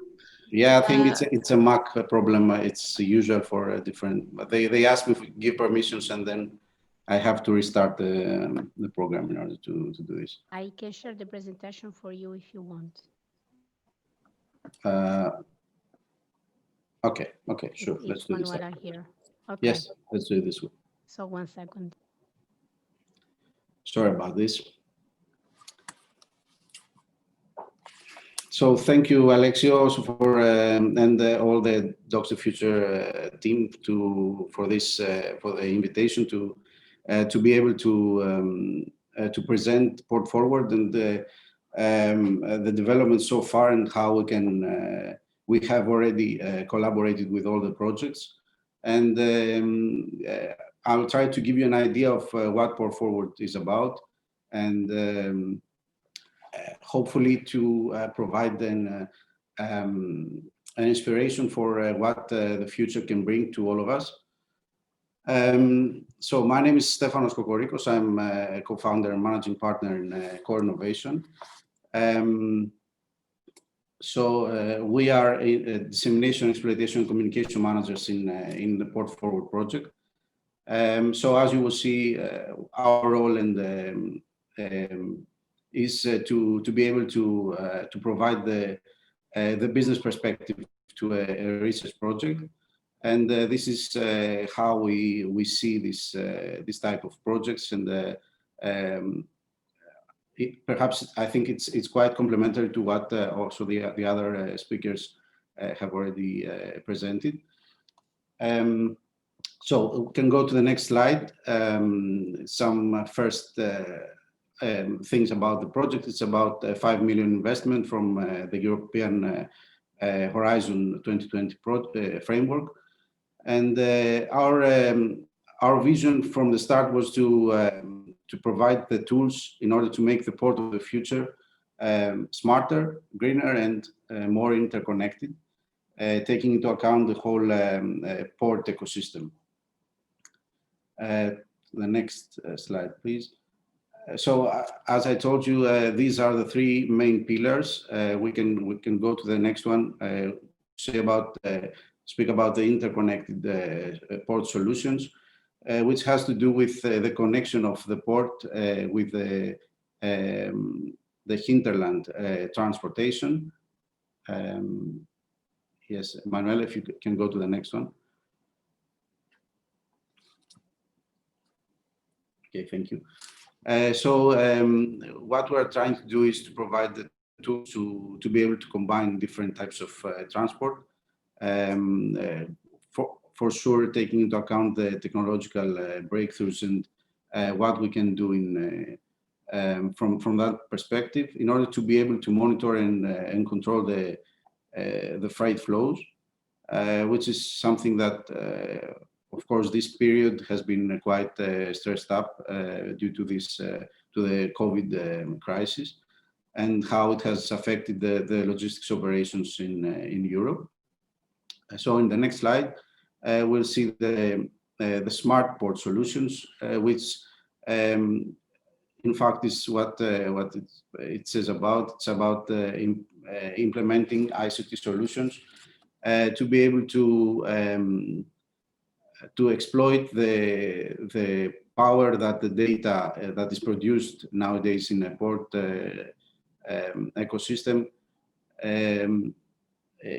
has, and how we can use this data in order to produce insights and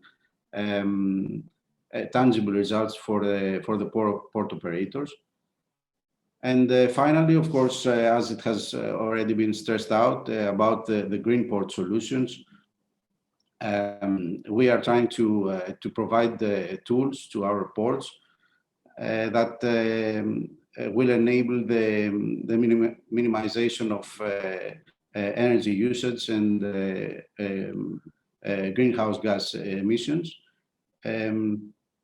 through optimizing the operations inside the containers terminals. You can go to the next slide. Sorry, that's what I was talking about. And of course, save the resources of day-to-day operations inside the port. You can go to the next, please. So what we're doing this for is basically Port Forward is focusing on small and medium-sized ports. We have 5 ports that we are using to validate our technologies. They are 2 of them are in Spain. It's the port of Vigo and the port of Baleares.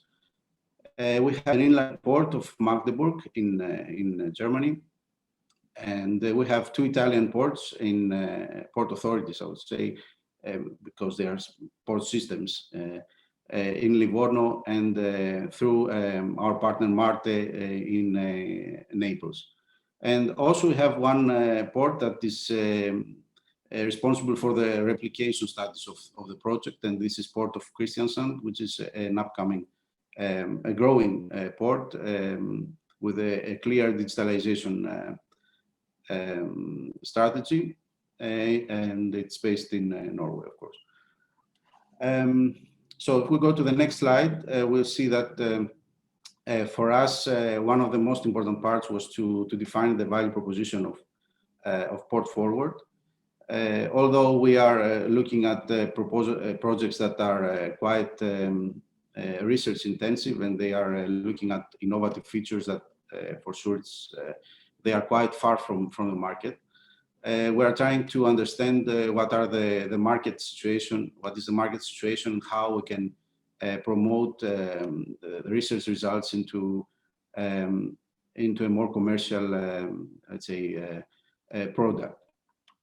So the Port Forward value proposition is to have an innovative service platform to create and co-create value for the port stakeholders. And in the next slide, we have some of the characteristics of this platform, which is a cloud-based platform. In the next one, it is based on an IoT framework to be able to ensure interoperability with different systems that are already in place in a port environment. So here we have the service-based approach to be able to be implemented in this platform, either from the port partners and also from third parties, possibly in the future. And finally, we have user-oriented dashboards and decision support systems that can give, let's say, a user, from the user perspective, the best possible decision support that you can, in order to be able to optimize timely and cost effectively in the daily operations. So how we are doing this? This is an overview of the architecture that we are using. As I told you, we are using an IoT framework. You can go to the next slide. Basically, from the one side, we have the legacy equipment of the port, and it has to do with whatever sensors they are already there, and we are also deploying in order to get the data.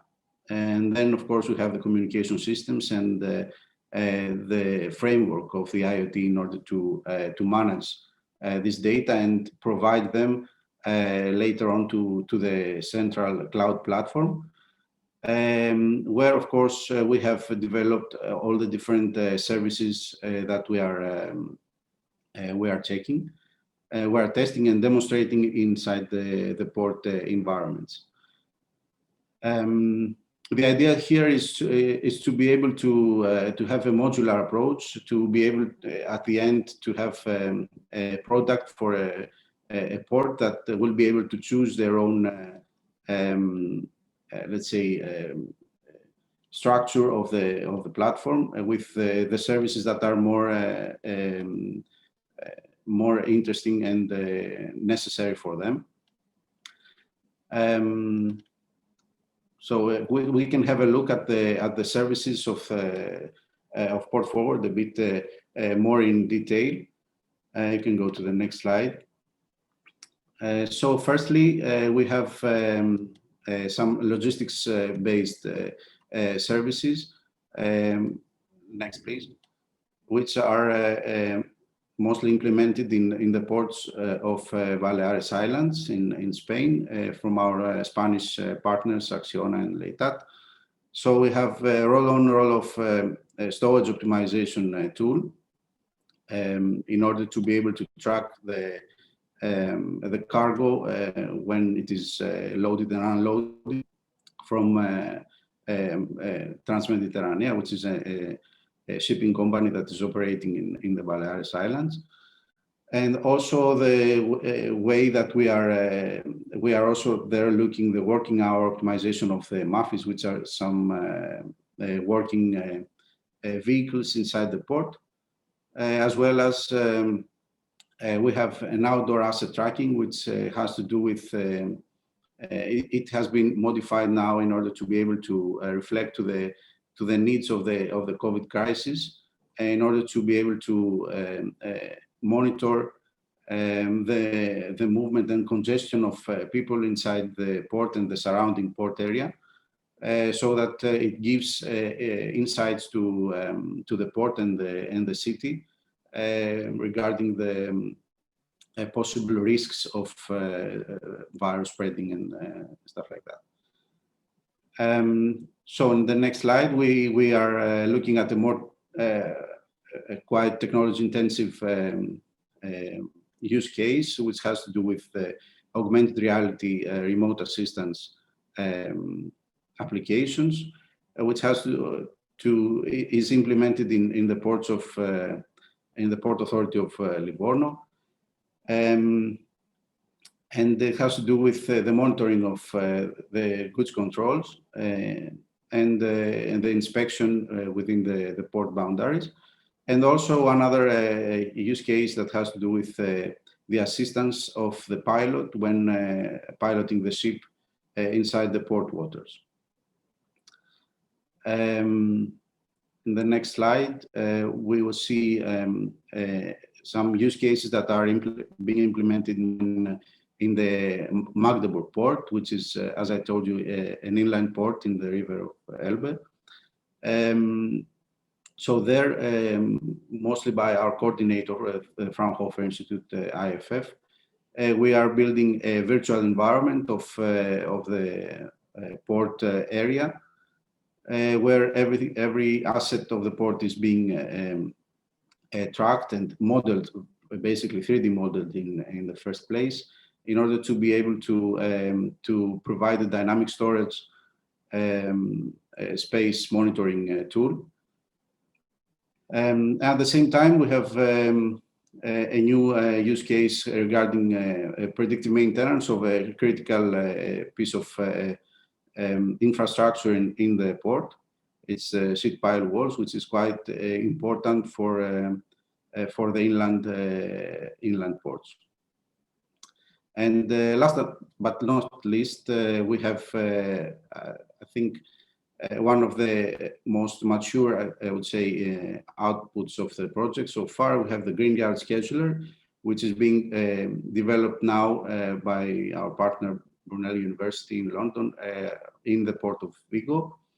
And it is basically a tool that can optimize the movement of the vehicles and the cranes inside the container yard in order to basically on issues like monitoring energy usage and emissions, to give the operator a better overview of what kind of impact these operations have, and also to optimize in terms of container movements inside the container yard, to be able to have the lowest possible operations of the cranes and also the trucks inside the yard.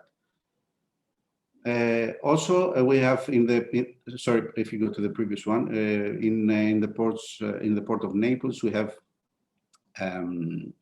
the Port Authority dashboard, which is an overview, gives us an overview of the indicators of different types of operations for a port authority. Basically, we are looking from the market perspective, operation perspective, infrastructure, and environmental perspectives. So finally, we have an overview of the partners of the project. This is a map of the 13 partners that consist the Port Forward Consortium. In fact, in my, if I could share my screen there, I had another slide, a last moment slide, that I was also speaking about the collaboration with the other projects. But of course, from what I saw, Nacho, for example, has covered a lot of what has already happened. I think so far for us, it's a big success to be able to have collaborated so closely with all the projects, with the lead, of course, of DockstheFuture. We are discussing with both with Pixel and Coriolis about future collaboration as well, and exploitation of our projects. Even combining the platform-based approach that we have with the tools that the other projects are producing, and also using the network of excellence for future exploitation. I think it's an excellent initiative and the output for a CSA project. So thank you very much for your attention. I hope I was in time, and thank you, Manuela, for the smooth change of my slides. You're welcome. No problem. Thanks a lot, Stefanos. Thanks for shaping also what Port Forward is doing in other ports, and also with this promise to stay working together in the future together with the network of excellence. Good afternoon again. It's 4:10, and as planned, we we move again for the second session, second part of this DockstheFuture event. It's the turn now of the outcomes of the DockstheFuture project itself. So the already mentioned project common index, transferability, analysis, decision support system, and training. We have 4 speakers coming from the partnership, from the consortium. And please, you especially take your time, the precise time to finish your presentation. The first one is Sonke Mach, ISL. And the topic is the project common index. So let's wake up us again, Sonke, with this project common index. The floor is yours.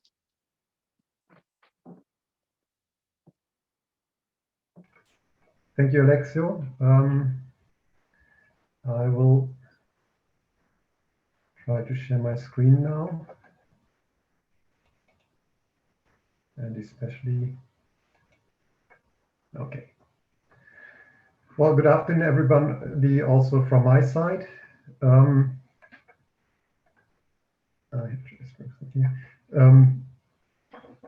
We come now to the actual project results of the DockstheFuture project. As you can see in the subtitle, the aim of the project was to define the concept of port of the future.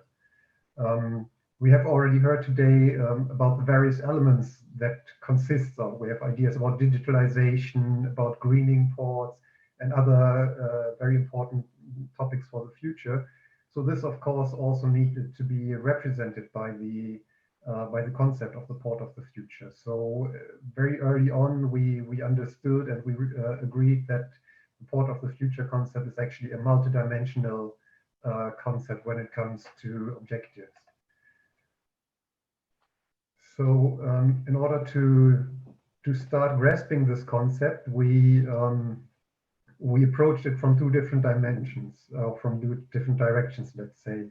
On the one side, we had a top-down approach. So we have already heard various times today about the Sustainable Development Goals, which were translated by the World Port Sustainability Program into objectives and also projects for the ports, for seaports especially, by the IAPH. So this already gives, in a way, expectations that are formulated towards the ports, deducted from the UN Sustainable Development Goals.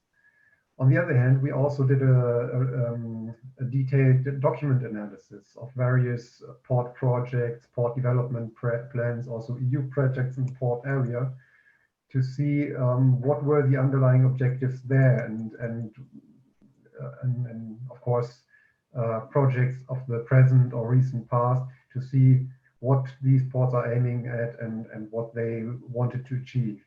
So from these 2 directions, we started to develop the DockstheFuture set of objectives. We can visualize it another way. We have the 5 World Port Sustainability areas, which are the high level, which is, for example, climate and energy, community outreach and port city dialogue, or safety and security, for example. We have at the bottom from the document analysis the various what we call tactical objectives, so objectives that concrete projects and concrete ports try to achieve in a given amount of time. And in between, we developed a set of 17 high-level strategic objectives, whose aim it was to summarize all or virtually all the objectives we could find in the project and link them to the 5 World Port Sustainability Program areas. So just to give you an idea of what this strategic objective is, you can conceptualize it as the underlying objective behind many of the, let's say, more tactical level objectives that you can find in ports. So we needed to structure these objectives, and we wanted these objectives to cover everything which is important, but we also, of course, needed them to not just a list of the objectives, but we also needed a structure in a way to measure the impact of various projects in these various areas, to have something comparable and something to say to assess the impact of various projects in the port area. So therefore, we developed a set of performance indicators, or key performance indicators, as we call them. These actually cover the many performance indicators that you can find in the literature, but also that you are working on maybe on a day-to-day basis in the ports. So we cover these and we aggregate them to key performance indicators, to the 17, which are directly linked, of course, to the high-level strategic objectives. And then at the upper level, just in order to have something for comparison, we aggregated these, so we structured them according to the areas and aggregated them to aggregated key performance indicators for each of these areas. So we have let's say a point score for a project's contribution to climate and energy, which consists of various elements in that particular WPSP area. Well, the structure behind it and all the performance indicators are quite complex, so I won't go through all of them now in order to be on time. But I think the next example may help understanding the way we conceptualized it, especially the bottom-up approach from the different projects. So, for example, we have seen the various port projects, and some even have made contracts on these bases with terminal operators to have a certain modal split or modal shift objective. For example, to reduce the truck share by a certain percentage. So this is the typical tactical objective and a performance indicator, which in our project wouldn't be it could be a key performance indicator for a terminal operator, but at the more aggregate level that we are looking at, it's just a performance indicator. But this measure, let's say, and also this reduction of the truck share can contribute to various of our high-level strategic objectives. For example, this is marked in green, the area climate and energy, one high-level strategic objective, which is taken from the UN SDGs, is of course combat global warming, and the most well-known indicator for that is the reduction of CO2 equivalent emissions by a certain amount of tons. So what we have to do is to let's say transfer or calculate the amount of CO2 equivalent emissions saved by the measure in order to assess the let's say the contribution of the project to a certain area. Then the second area to which this contributes, it's let's say we included this environmental quality more under the port-city relationship. So it's more the regional environmental quality. It's about reducing air emissions or water quality, dust emissions, and things like that. So we have several key performance indicators there.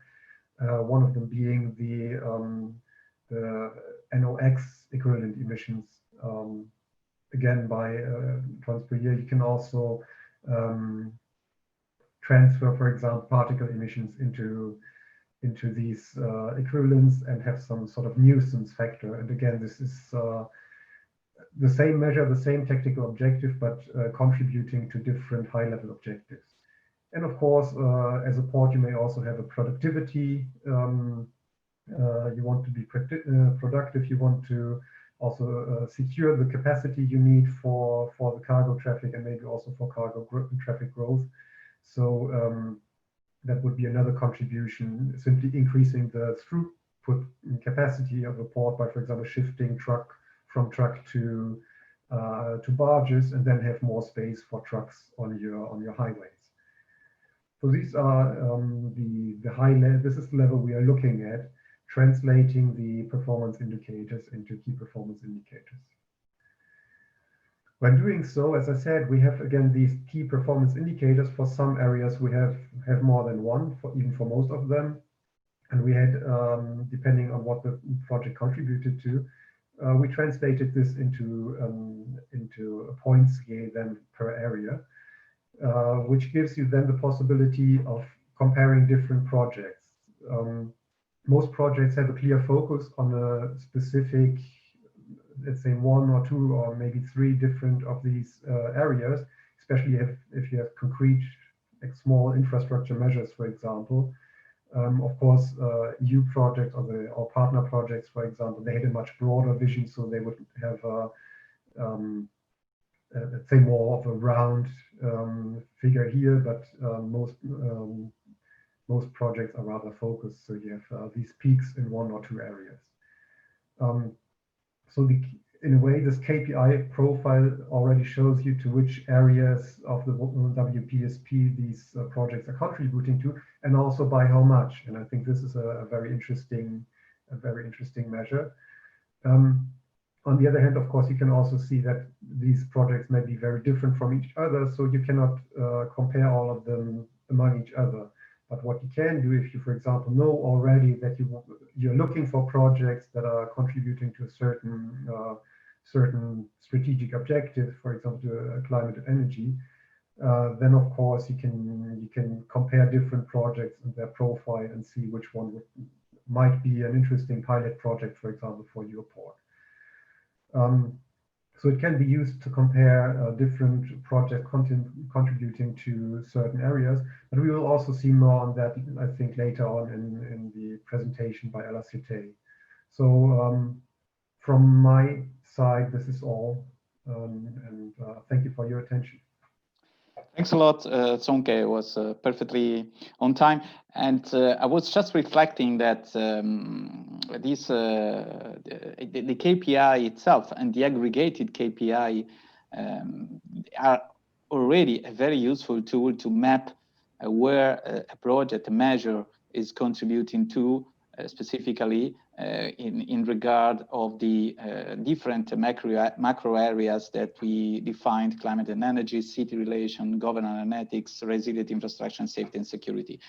So this is quite useful, and I invite the attendees to go to the website, to our website, to look for more content, because of course, there is a lot of content available that is explaining how, and specifically all the different KPIs are defined there. Okay, then you have to measure them, and you should have the capability to measure. But it's already important to have a clear definition how they can be grouped together towards those 5 areas. So please, if you are interested, go on our website and go into more depth understanding of this. Let's move to Joris Claes, Port Expertise. It's the time of the transferability analysis. Okay, once you have defined that the measure could contribute to a certain objective strategy, that is the objective of your port, but is implemented somewhere else, okay, you need to have a tool to decide what to do and if this is suitable. So 15 minutes for you. The floor is yours, Joris. Thank you, Alexio. You can see my screen, blue screen? Yes. Okay. Thank you, Sonke, and everybody else who gave very rich presentations so far.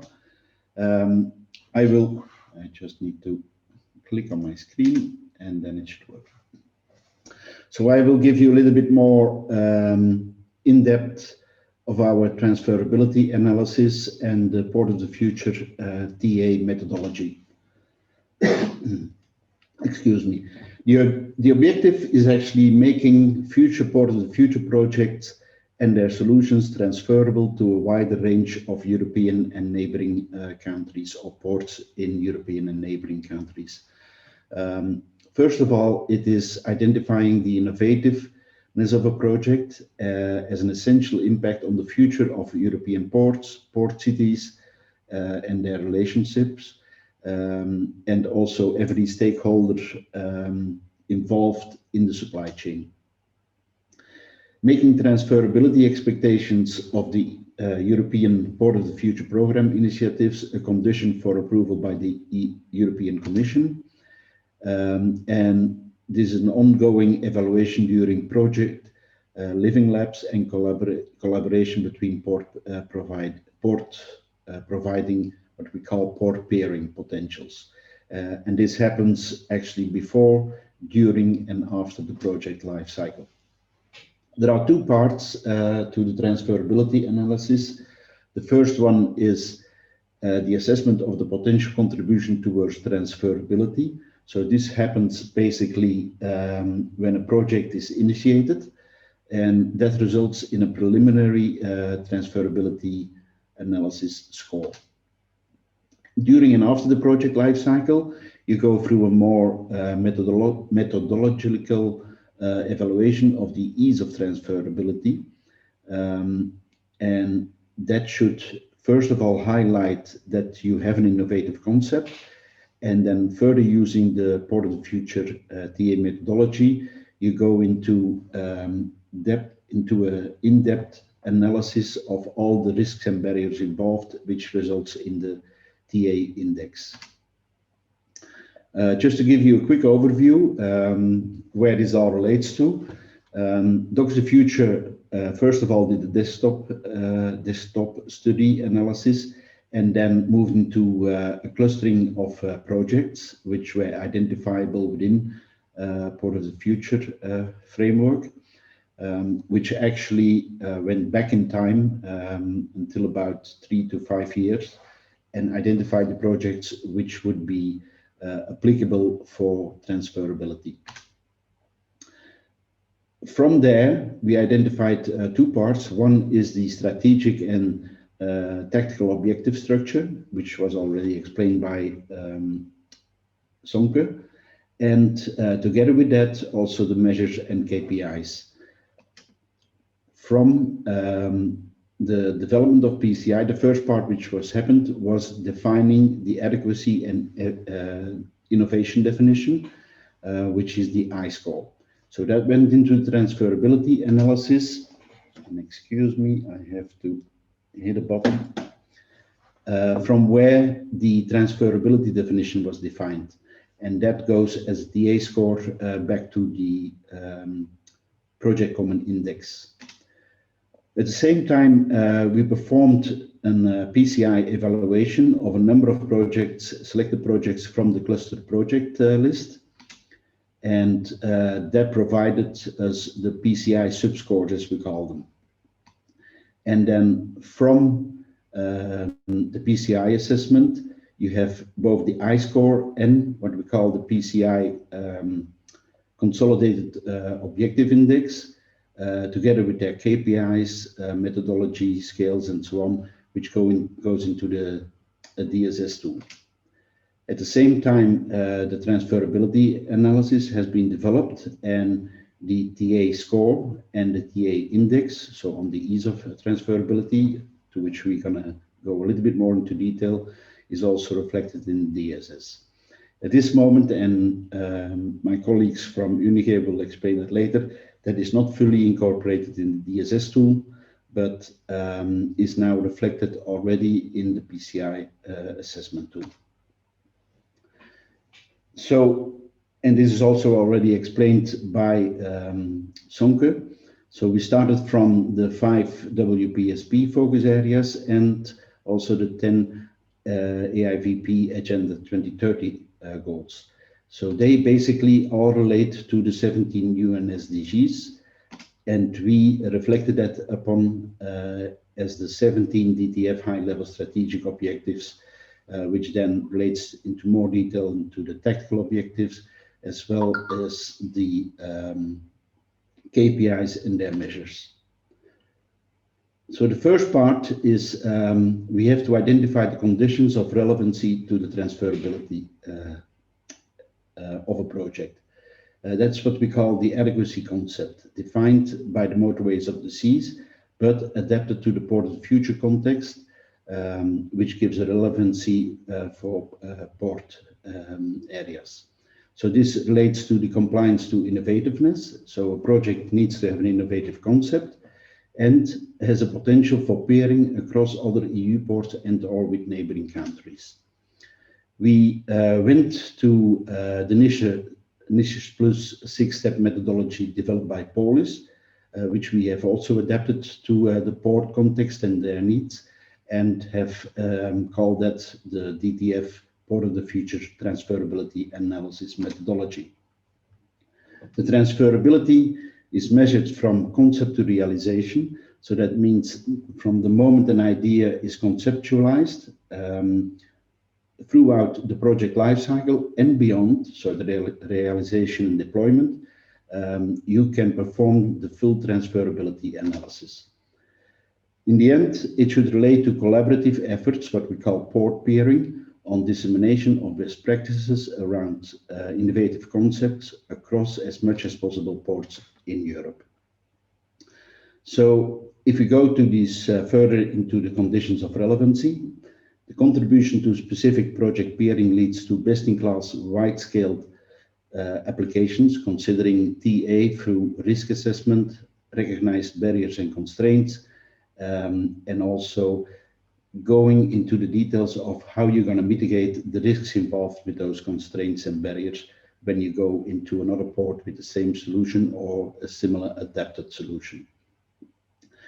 Independent dimension from objectives and innovativeness. We will go a little bit more into detail later on to explain that. So any project owner can run the full TA methodology to define, first of all, there can be the project vision and related targets. So it's objectives and KPIs. It can be also measuring the impact towards its hosting city and served hinterland, or it can be multiple or one to multiple areas or goals identified in the WPSP. And there is a little mistake I see, the AIVP agenda and or the 17 UNSDGs. And for each, their diversity is about the performance indicators and smart measures. And smart measures, also as Sonke identified, that should be as much as possible quantifiable measures. So transferability analysis, first of all, you look at the innovativeness. That is what we call the I-score. So if there is no innovative concept, the I-score is 0. Therefore, also the TA score is 0. You cannot go any further at that stage, although we will see further on that you still can go into the TA methodology for other reasons. So to give you an example, if you are a single port project, and even if you have an I-score obtained, your TA score is 0 because you are a single port project. So there is no transferability at that stage involved in the project.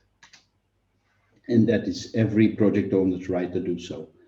Then that means that the TA score is far from the same as a TA index. Whereas in the TA index, we're going to look into the ease of transferability rather than the potential.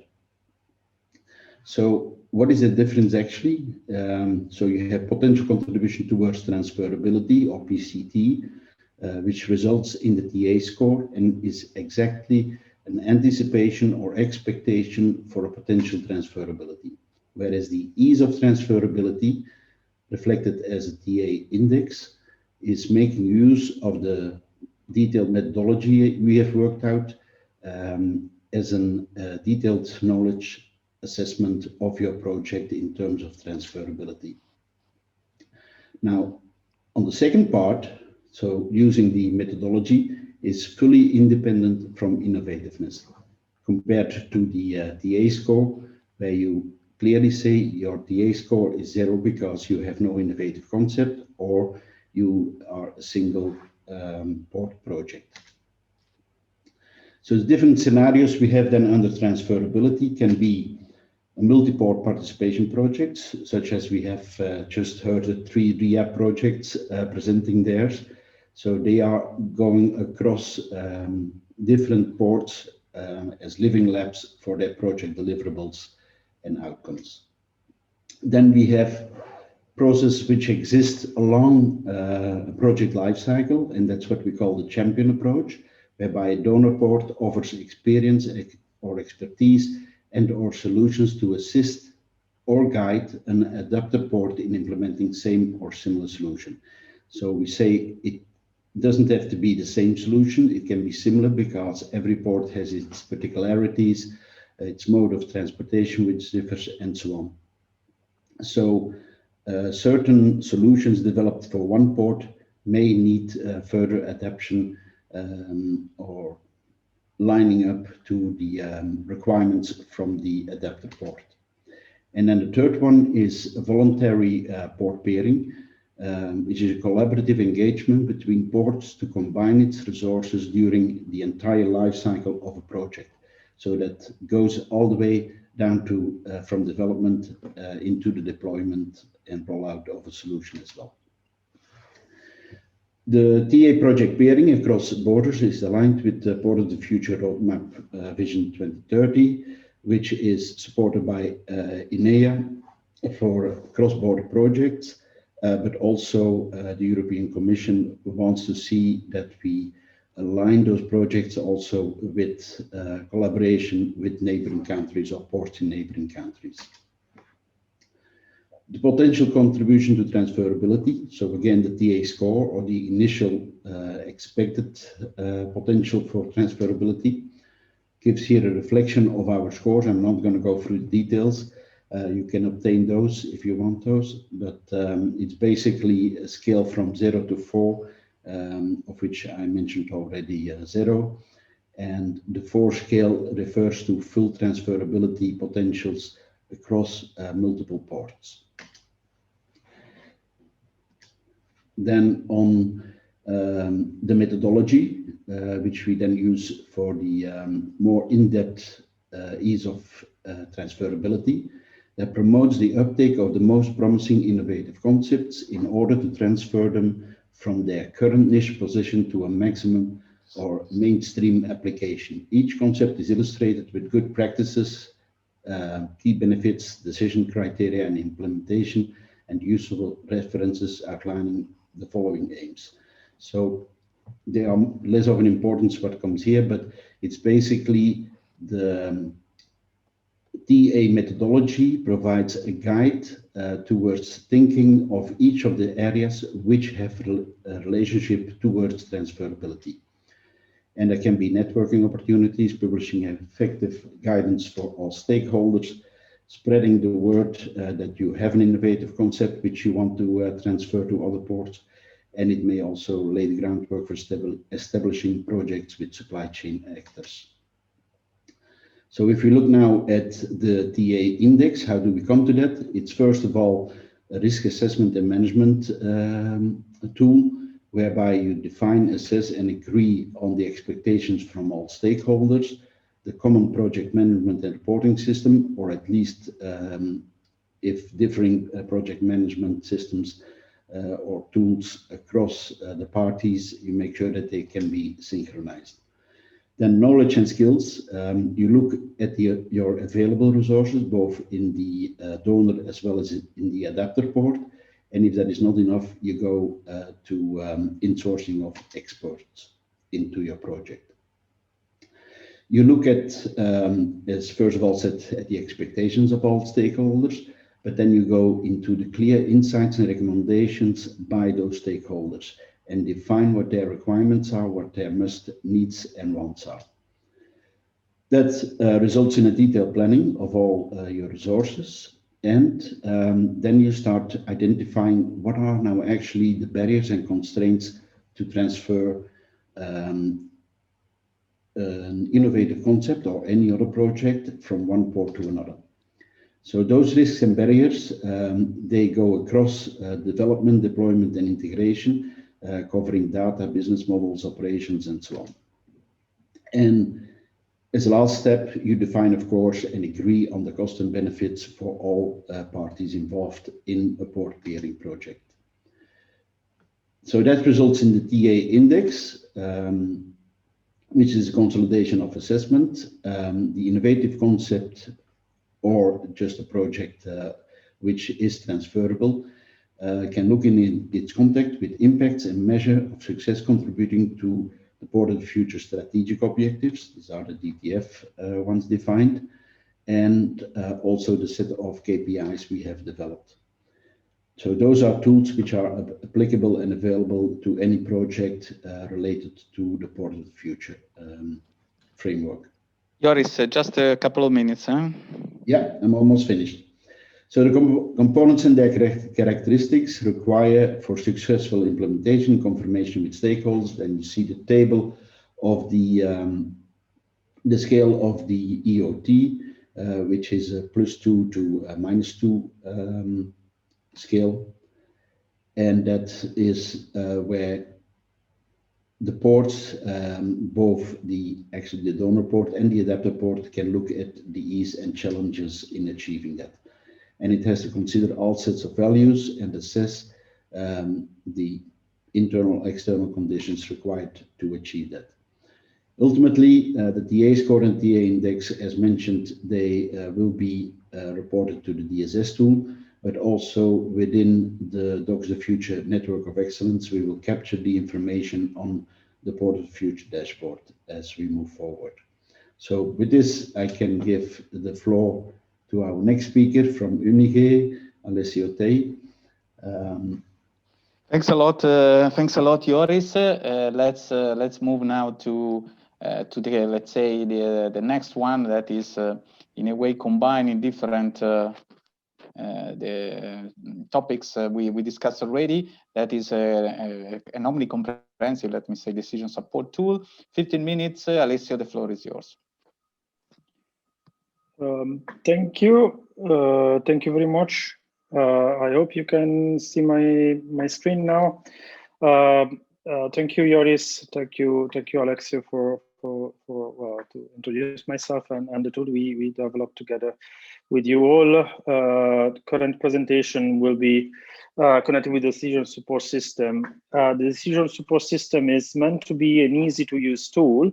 It's based on an Excel file, so it should be quite easily accessible to all people that wants to interrogate the DSS, and has the aim of allowing decision makers to find the right measure, the right initiative suitable for achieving certain strategic goals.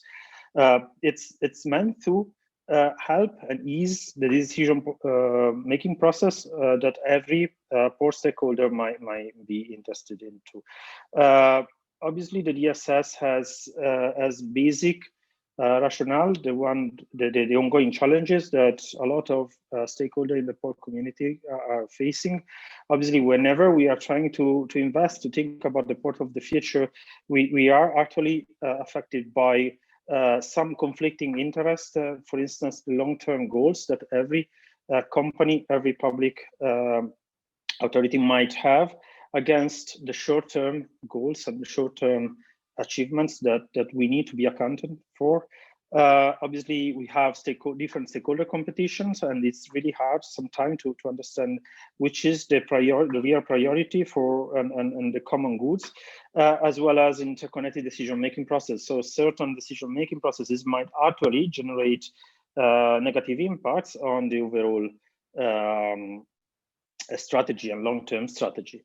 As well as together with these ongoing challenges, obviously we have certain open issues that are typical of every investment process, such as the multidimensional issues and critical challenges. So sometimes whenever we try to make an investment appraisal, we do not exactly know how to evaluate different situations or how to deal with complexity that is going on in the port and the logistics sector overall, with all stakeholders that do have different characteristics and different strategies.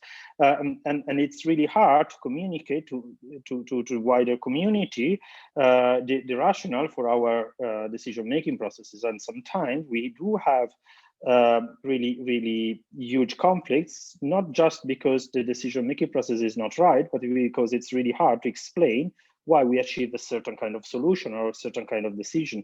So in this area, we need to promote long-term port development, assuring that all port stakeholders do value the decisions that port authorities and port community are taking, and do respect and evaluate the reasons that led to a certain decision.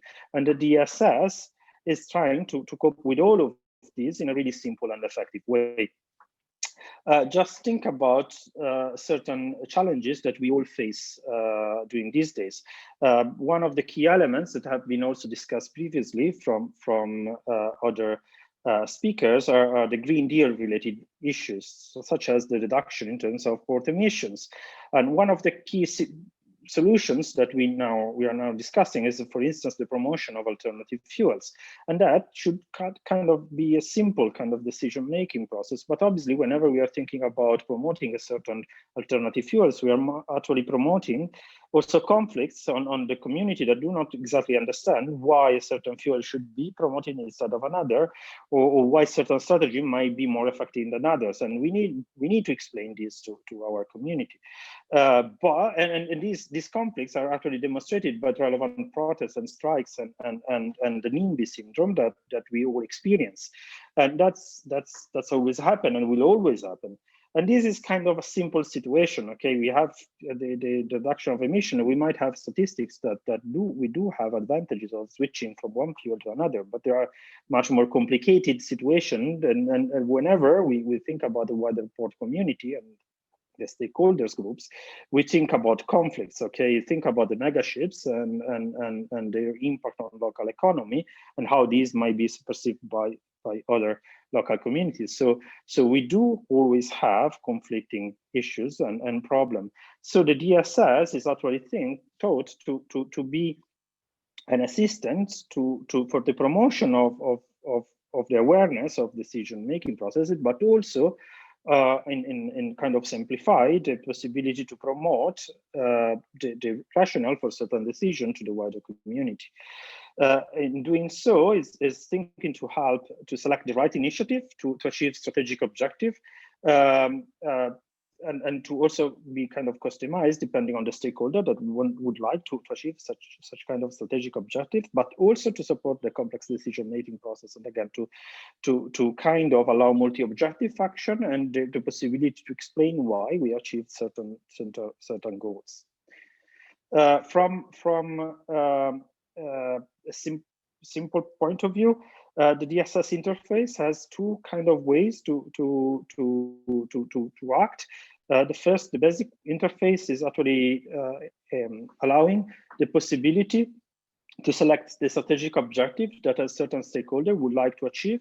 Obviously, since we are thinking about multi-objective function, it's possible to achieve at the same time more than just one strategic objective, and there will be a weighting within the system that allow the stakeholder to have a list of measures that would likely achieve the strategic goal or more than one strategic goal. Within each of the measures, that is the central part of these slides, clicking on one of the measure, you will find in projects, so specific initiatives that dealt with that measure in achieving that set of strategic goals. And for each of the initiative or project, you will at the moment, you have a description of the initiative and project and some references and an evaluation of that. Each measure is obviously, as well as the initiative, are ranked in accordance with specific indexes that look at the consistencies between the measure and the strategic objective, or between the initiative and the measure. So everything is ranked in order to allow an information on how to achieve those strategic objectives. Kind of a dual interface is actually an alternative version of the DSS that is available that allow the user to actually understand which kind of measures can be related with specific objectives. So it's a kind of a dual problem, and again is taught to give more information. If we have an idea of the measure that we would like to pursue, which kind of objectives can be actually achieved with that measure.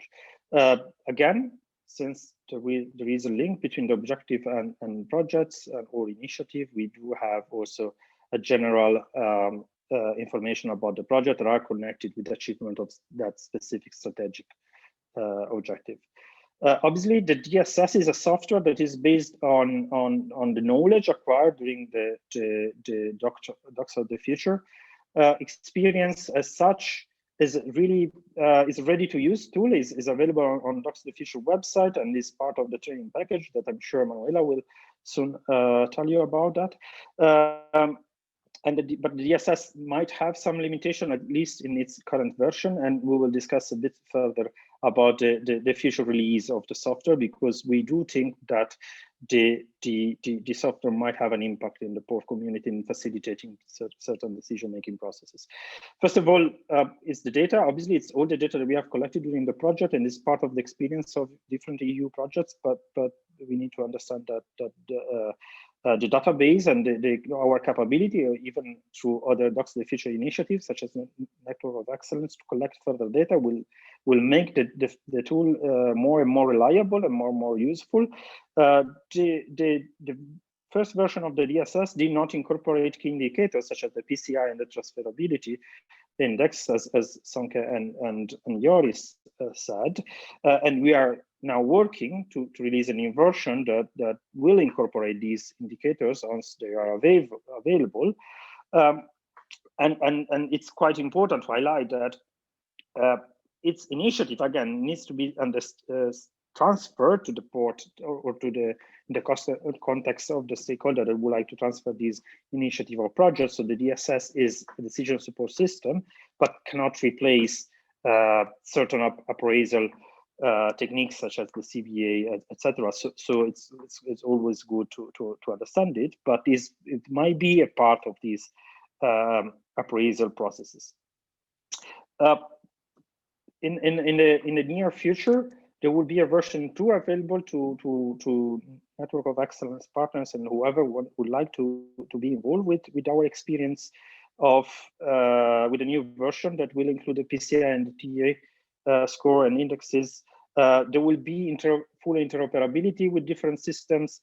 During the trial of version 1, we cooperated with some of external partners, and we noticed there might be issues in terms of interoperability, and we now have solved this issue. And obviously, we will keep going on and enlarging the number of initiatives and the details of different initiatives that are considered and included in our database, and therefore in improving always more the quality of our DSS, so to be a useful tool for all the port community. I would like to thank you all and to thank you all the DockstheFuture partners for this interesting and really great collaboration together. Thanks a lot, Alessio. Thanks for keeping the time. It was nice to see how the DSS is going to be further evaluated and developed later on. So, and again, the Network of Excellence could be the place to be next year to show development or to see for which kind of development sports can be interested in. So let's go to group all of them into the training package that we realized and that is already available. So I leave Manuela Flacchi for the presentation of the training package. Yeah, thank you. Thank you, Alexio. Can you see the slide? Yes. Yes, okay. So indeed, as we said, until now, what we have that was also part of. It's one of the outcome of the project, and is intended to stay alive also after. Let's say that the official end of the project, and it's the training package that covers the 3 tools, we call it tools, that have been developed during these 2 years and a half. Why we wanted to create a training package, not only because it was, of course, a contractual obligations, but first and foremost, because of the mission, let's say, the idea of sharing the knowledge and then transferring the know-how to one stakeholder to another. So transferring this know-how on what? On the current state of art, as it is right now, on the concept of the port of the future, looking forward to towards 2030, and the impact on the future for the European ports and port cities. We, as an overall, so we address the main theme of the Port of the Future concept on two different levels, on the main conceptual lines and also on the technical details and definitions of the meaning, let's say, of Port of the Future. What does it stand for? What does it mean? The audience, it's diversified. It's addressed to port workers, so to operators, to port city authorities, to stakeholders like you, participating in projects and specifically clustered projects, like for instance the RIAs that we had this morning in the early afternoon, and knowledge centers and policymakers. The trainings are, the package are divided in three different online courses, and they are available on the website, on the DockstheFuture website. And you can simply click on one of the three, or the three of them separately. There is not an order, so it really depends on your needs and on your interest. And it's a very easy way to access. Here, perhaps it's a little bit small, but it's just to tell you that, of course, this is free to everybody. You just need to log in, so to have your account. In this way, we also know who you are and what where your interest lies. And it's divided. It will give you a brief explanation of what the course will be about, and how it is divided in different modules, in different lessons. The training package for us is important because yes, it is one of the outcome of the project as such, but it's also because it's a service that the future, the current actually network of excellence, the NOEM, will provide to all ports and all stakeholders who became members of the network of excellence. And that's an important aspect, because it gives a direct connection to what we developed in terms of knowledge within the consortium, let's say, of DockstheFuture, and transferring to external stakeholders and helping boosting their let's say their knowledge, and of course with an impact, a positive impact on their expertise. That's all from me. So I try to keep it brief. And as I said, the training package is available, it's published and public and available on the website, and you can access to the 3 different modules for free. So this is, let's say, already available and prepared for you. That's it for me. So Alexia, you can take it back. Yeah. Thanks a lot, Manuela, and thanks for keeping short. It is important to highlight that the training package is grouping some of our outcomes in a way that could be reusable and exploited later. So I think it's useful to know, and please go to our website and try to use it or spread it, because this is the intention they have been built for. We have now the session on the network of excellence. We are now there. As I told you before, we have already 17 ports joining the network of excellence. We started early this year to discuss with them. It was bilaterally discussion one by one, video conferences, of course. Our intention was a little bit different. We wanted to have some events, physical events already in 2020. There was an event already planned to be in parallel to the 20 days in Croatia, but nothing came. And then, okay, we continue to have members joining, and specifically we had an event in launching the network at the end of October during a series of events that we organized, and also some internal meetings with some ports already done. And we have some very good plan for 2021. But what we wanted today is to have some ports, a couple of ports that join the network to explain the way in which they are looking to the 2030 vision for their ports of the future, the port of Valencia and the port of Les Joyes. So we stay in the Iberian Peninsula for that, but we have also others, of course.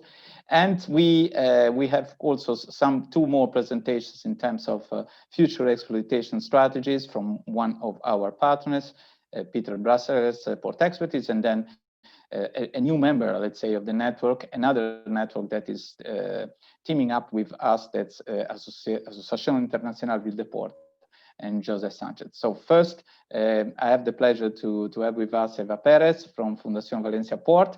But Eva, the floor is yours. Thank you very much, Alexio.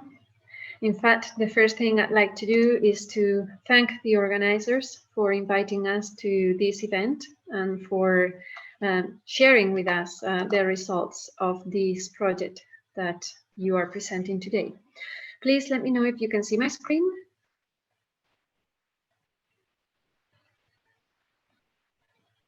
Yes. So sorry if I was mute. Yeah. Okay. So over the next 10 minutes, we would like to share with you the experience of Valencia Port Cluster in innovation projects. And we are going to give you some examples of collaboration projects that we have participated in and that, in our opinion, have been very successful. So first of all, please allow me to tell you who we are. It's going to be a very brief presentation. After that, I'll give you two examples of finalized projects that we consider have been a success. We'll talk about ongoing collaborations, and finally, some thoughts about the future of the network. So, who is Fundación Valencia Port? We are an applied research, innovation, and training center serving the port logistics cluster of the Port of Valencia. We were created in 2004 as an initiative of the Port Authority of Valencia that brought together many of the companies in our port cluster, as well as the universities and regional institutions. Since our creation, we have participated in more than 200 projects, and we are active in over 60 countries. The knowledge areas in which we develop projects are the ones that you can see in this slide. There are two very prominent areas that are digital transformation and sustainability, but we are also very active in port maritime market studies, port planning and management, port logistics, safety and security, and integration between the port and the city. Some examples of projects that we have developed in collaboration with many other ports and companies that work in collaboration with port clusters. So I have selected this example on retrofitting of port equipment and vessels to cleaner fuels and energy. As you can see in this slide, we started collaborating in studies already in 2009, and we started developing pilots in real-life operations in 2013. The first projects were green cranes, sea terminals, in which we collaborated actively with the ports of Luca Koper and Livorno. Then we continued working on the use of LNG for shipping, and also how we needed to adapt our infrastructures to provide LNG bunkering services in the Gain for MOS and Gain for Ship innovation projects. We are also a member of Core LNG as Hive, that is where the strategy for the implementation of LNG in the Iberian Peninsula has been defined. And these projects has led us to coordinate these H2 ports that I'll talk briefly about. Nowadays, we are already deploying LNG, both retrofitting a fleet of vessels and also adapting all the LNG regasification plants in Spain, as well as building LNG bunkering facilities in several ports and logistic corridors. So talking about ongoing collaborations, in the field of sustainability, we are coordinating this project, Green Sea Ports, in which we are measuring real-time emissions. We are collaborating with the ports of Piraeus, Venice, and Bremerhaven and Wilhelmshaven. And we are connecting all the systems in the port to a new port environmental platform. This platform is also reading a new sensor network that we are installing as part of this project. And with this platform, we can apply business intelligence, big data analysis, and artificial intelligence predictive modeling to 6 case studies.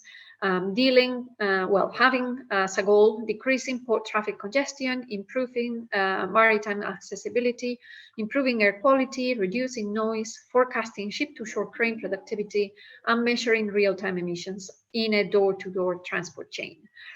So we are doing this in collaboration, which means that we can share the investment, we can divide the investment needed among the 4 ports that are participating in this project, and we share results. So if all the technologies that we are implementing are successful, the 4 ports can benefit from this result and can progress with implementation of these technologies at a large scale.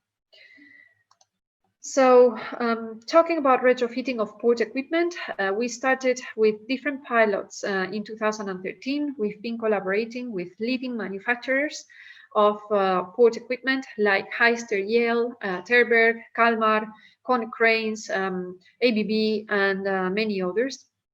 We have developed equipment that is fueled by LNG, by electricity, hybrid equipment.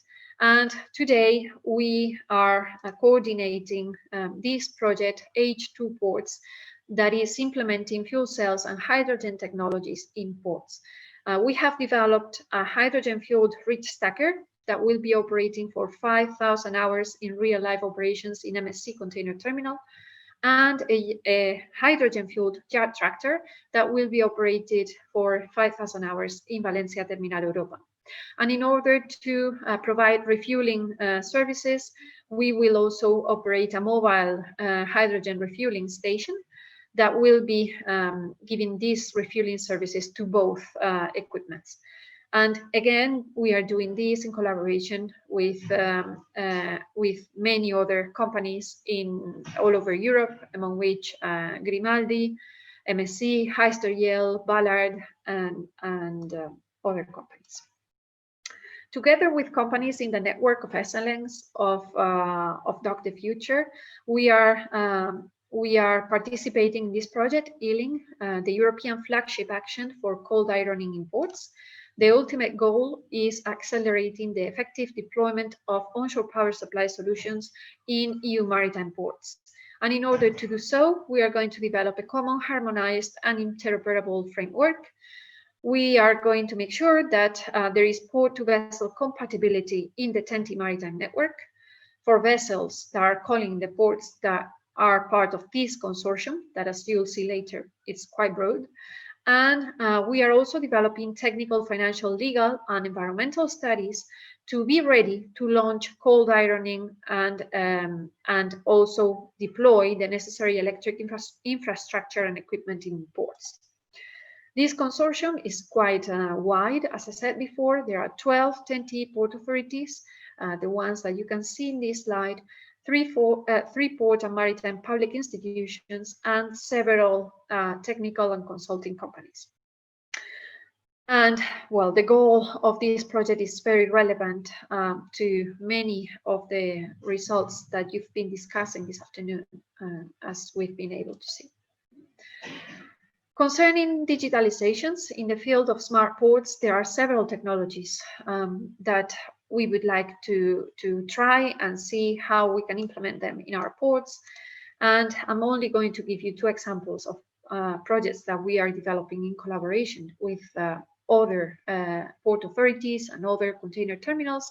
The first one is iTerminal, where we are developing a digital platform for terminals 4.0. We are collaborating with Konecranes, with Kalmar, Heister, Cargotec, ZPMC, and other manufacturers, but we are also collaborating with large container terminal groups like Terminal Link, PSA, and Bolloré. And the benefits of this platform that is developed together with all these companies is to improve operational efficiency, safety, sustainability, and maintenance by linking all the different types of equipment and from all the different brands in a container terminal to an operational platform that will be able to read all the signals, no matter the brand or the type of equipment, and therefore will have a complete vision of all the operations in the port. At the present time, the problem is that they all talk different languages, if we can simplify it that way.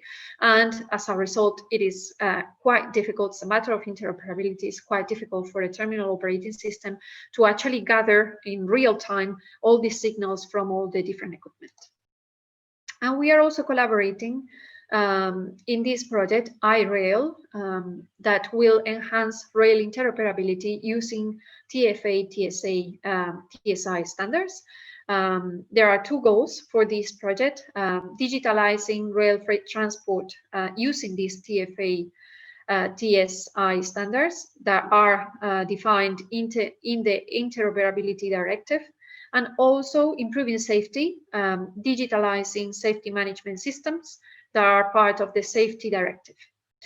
We are doing so in collaboration with the rail transport community of 3 countries, Italy, Portugal, and Spain.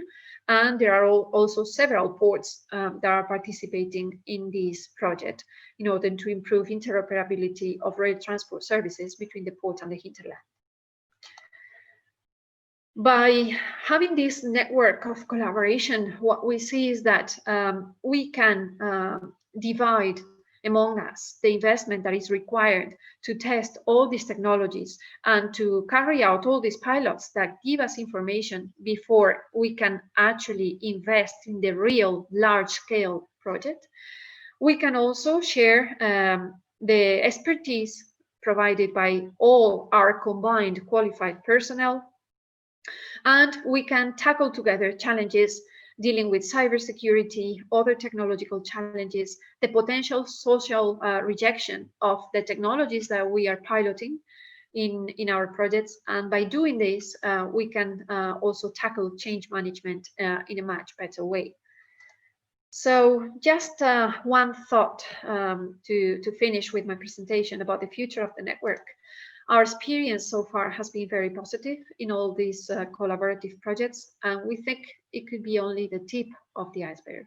So we are looking forward to more projects in collaboration with you and to dealing with all these challenges that we have ahead of us together. So thank you very much for your attention, and I'm available for questions and for the discussion after the next presentation. Thank you. Thanks a lot, Eva, and thanks for your very impressive presentation with really a huge number of projects you are working in, and thanks for joining the network. And sure, we are already cooperating in some of the projects you mentioned, and others will come. Thanks really for being here. And now another lady, Sara Marques, the Port Authority of Leixões in Portugal. So Sara, the floor is yours. Hi, Alexio. Thank you very much for having us. So welcome to the Port of Leixões. Not so much as I'm working from home, but I'd like to share with you our presentation today and have you, if you can see it, I would. Yes. Yeah. Okay. So maybe I'll change to. presentation mode. Okay. I'm happy to present to you the Port Authority of Douro, Leixões and Viana do Castelo. We manage the Leixões and Viana ports, maritime ports, and Douro's inland waterway.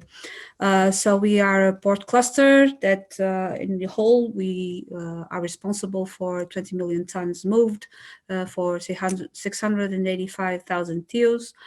We have 2,775 ocean ship calls, including cruise ships. And we are responsible for a very sizable amount of the North region GDP, for the national GDP, for employment. So we have a major social and economic importance in the areas we manage.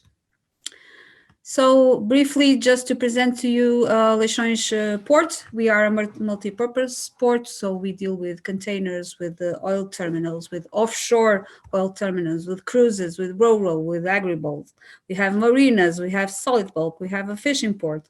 So we have a lot of issues, a lot of environmental issues. We have a lot of, we have a large stakeholders to manage and to address.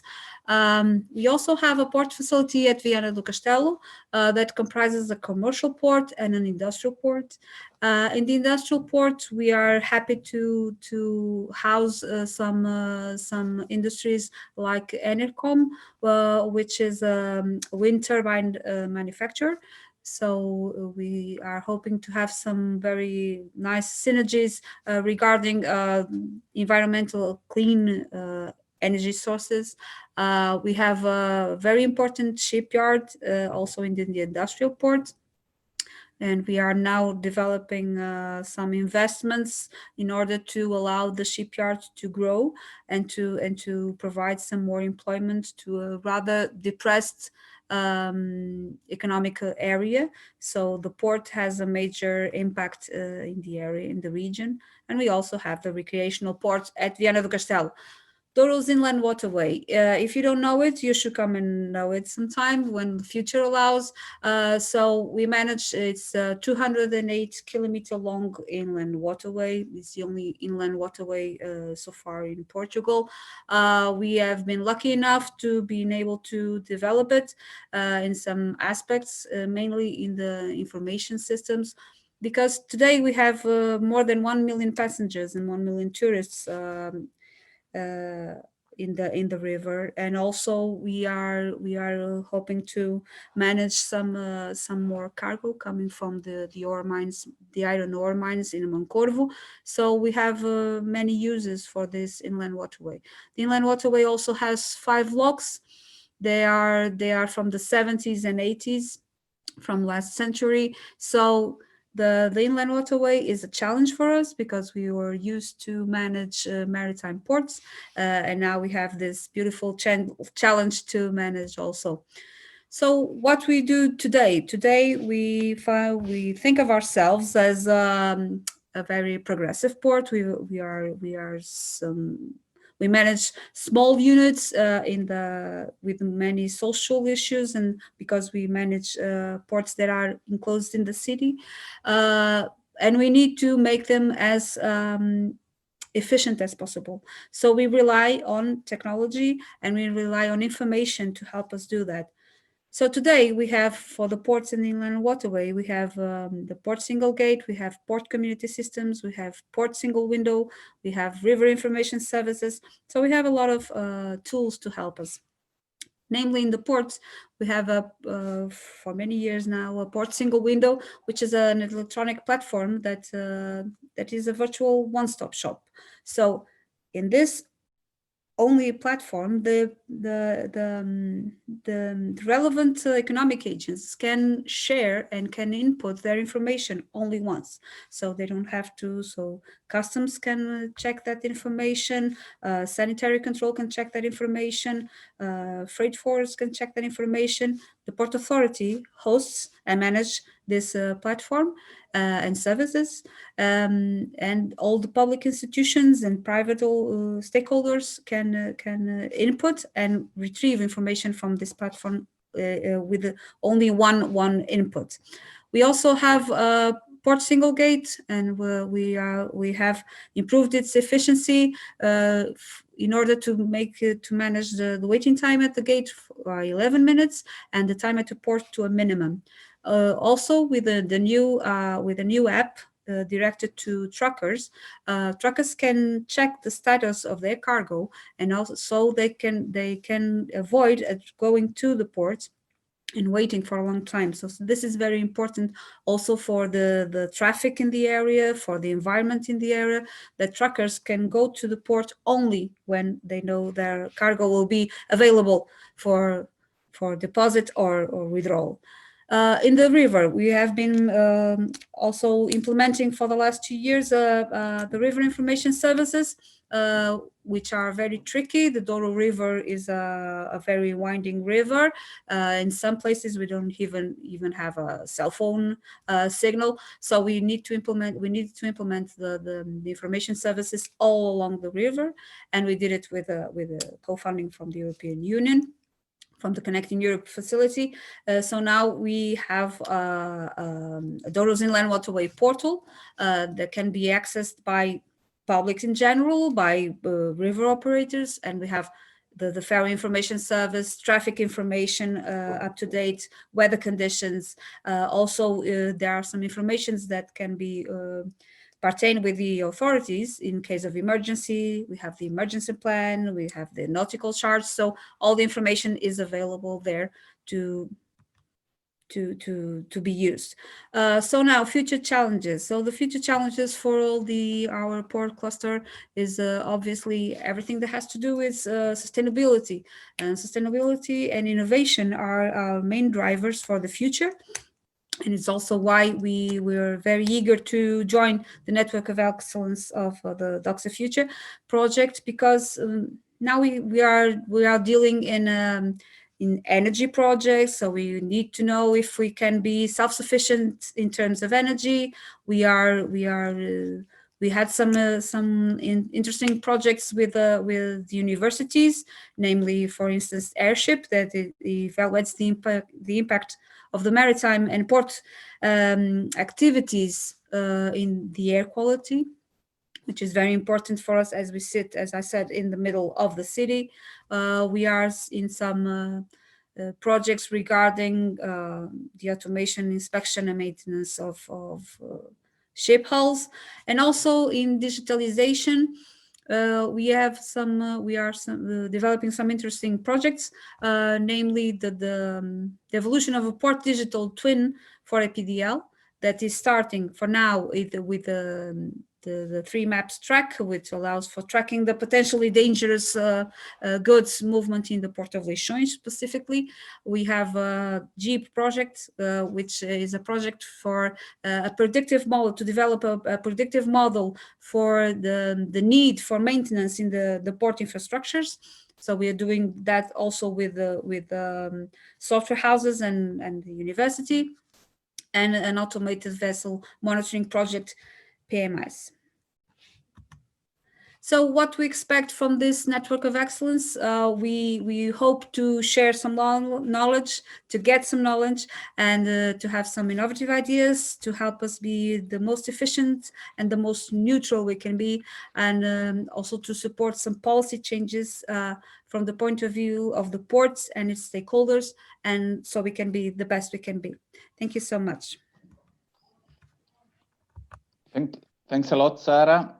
Just sorry, I have to switch on again. I'm not able to Okay, thanks a lot, Sarah. Here I am. Thanks for the presentation. As you see, we have so many interesting ports into the network. Also, the others that are with us, they have a lot of innovative stuff already in it, and they are eager to find other kind of innovations also using the Network of Excellence. And that is why we need to have a call for action to exploit the possibilities of the network. That is why also for port collaboration, Network of Excellence membership, and some consideration about how to exploit the best out of it, I leave the floor to Peter Bresselers, that is the Director of Port Expertise, one of the partners in our consortium. Peter, the floor is yours for 10 minutes, please. Thank you. It won't take so long, Alexio. Is it all visible, I think? Yes. Yes, yes, yes. Okay, so my name is indeed Peter Bresleers, managing partner of Port Expertise, and Port Expertise is a partner of this nice DockstheFuture project. Now, it is with pleasure to see you all participating in this virtual closing event of DockstheFuture. The preparation of this project already started early 2017, and since then a lot changed. The last months, it became clear that collaboration has become a very much needed resource in societies, and this becomes more apparent every day.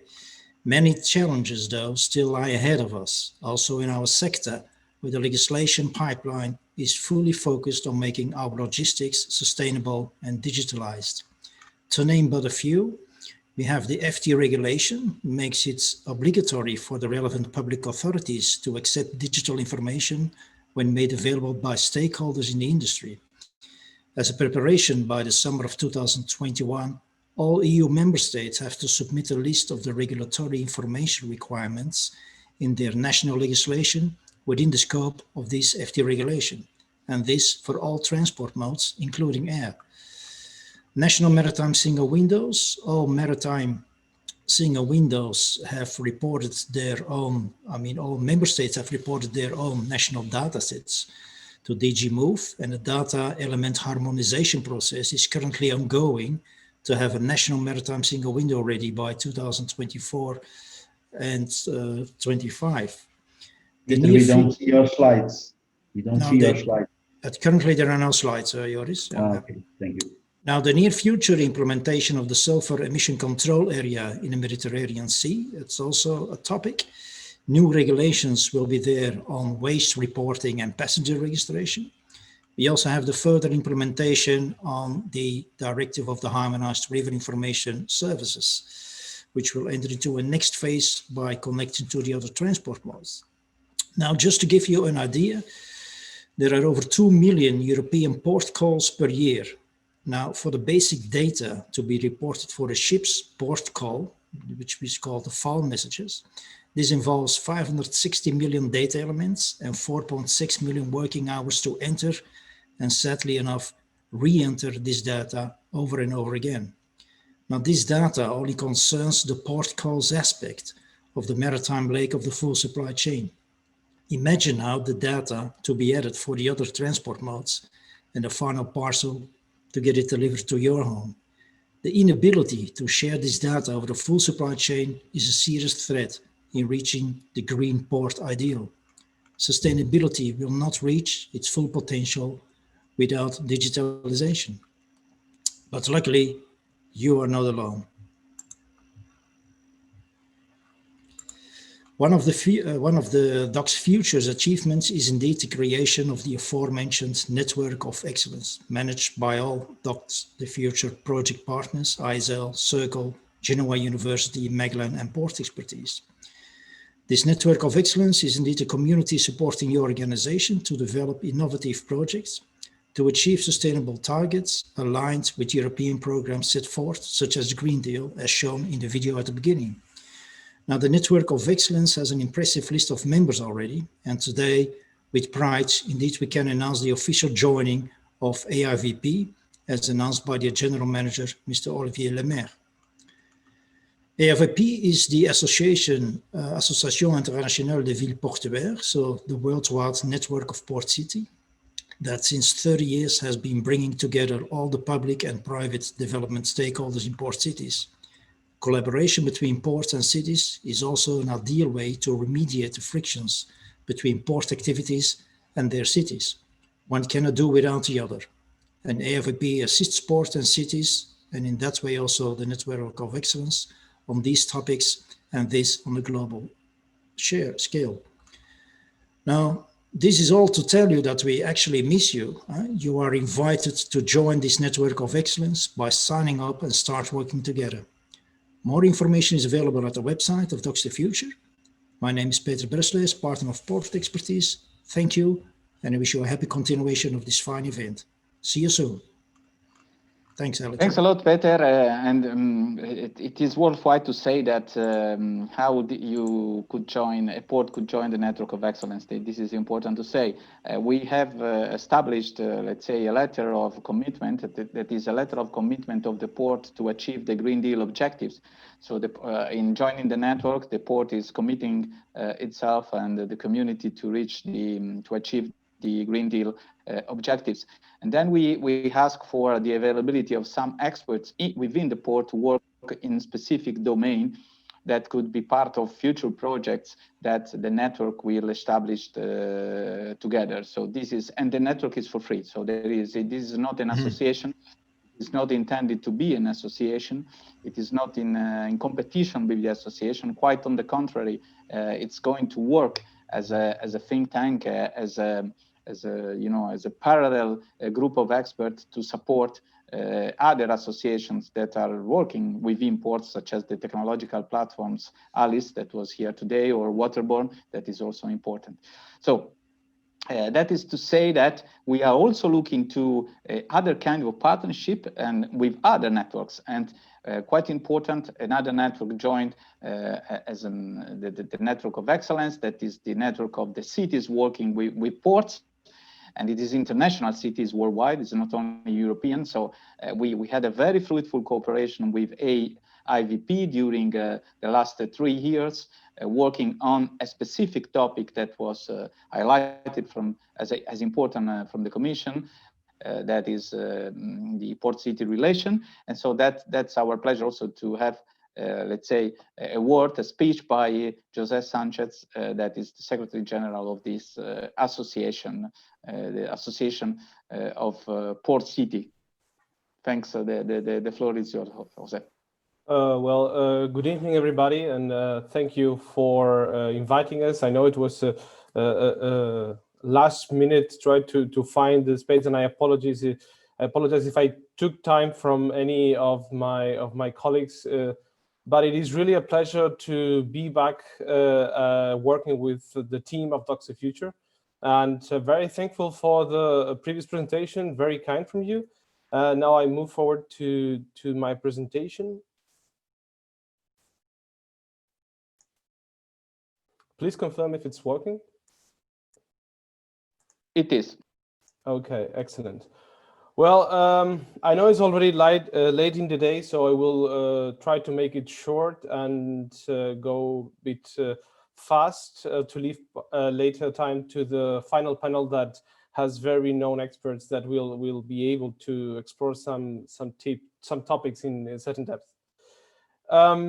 Before jumping into the AVP Agenda 2030, which is really the key topic of the presentation, I wanted to remind us a little bit of what is it, what happens, what is the port city and the port's relationship. So I always like to start with this definition by Professor Carola Hein, that usually also works with us in our network of experts, and she defines the port city as the spatial embodiment of global economic flows between sea and land, and in them we can read the effects of network of trade and transport. So usually I would show you a nice image of the maritime flows and the fixities of the cities, but to speed up in the end is really about talking about this sometimes difficult interaction that can happen between the global flows that are the maritime elements of supply chains, and then again also the fixities, so the places where we live, where we work, where we spend our free time and so on.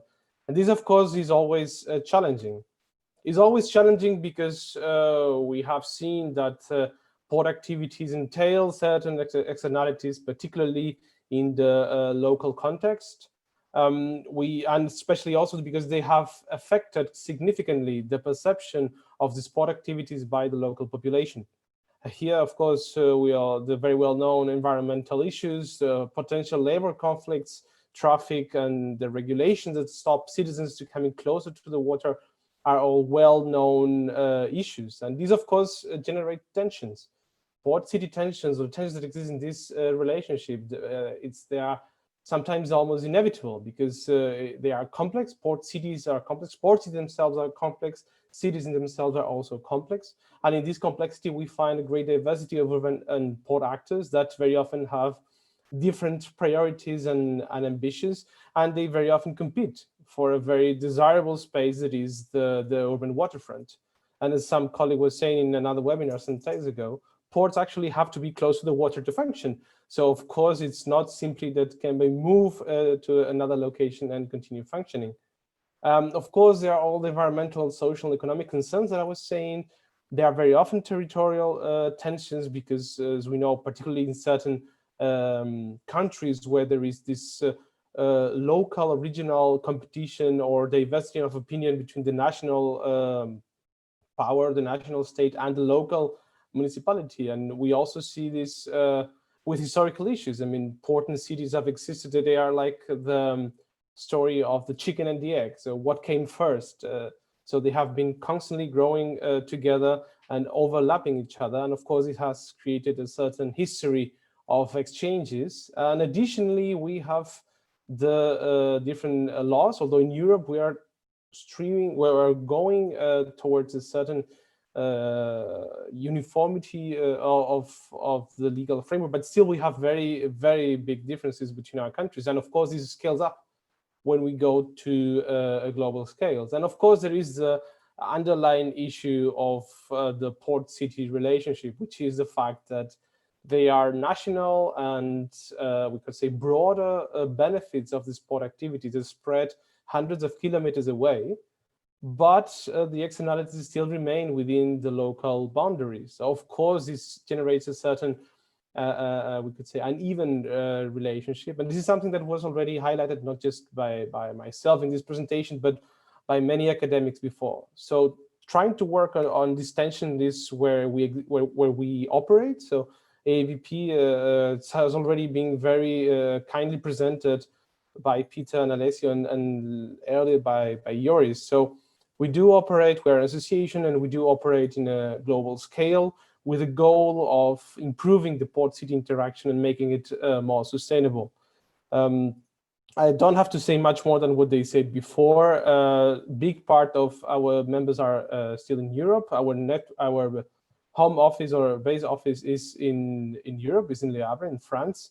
And what we also see is that Euro has a certain capacity, but also responsibility to lead the quest for sustainable port-city relationship and for sustainable ports.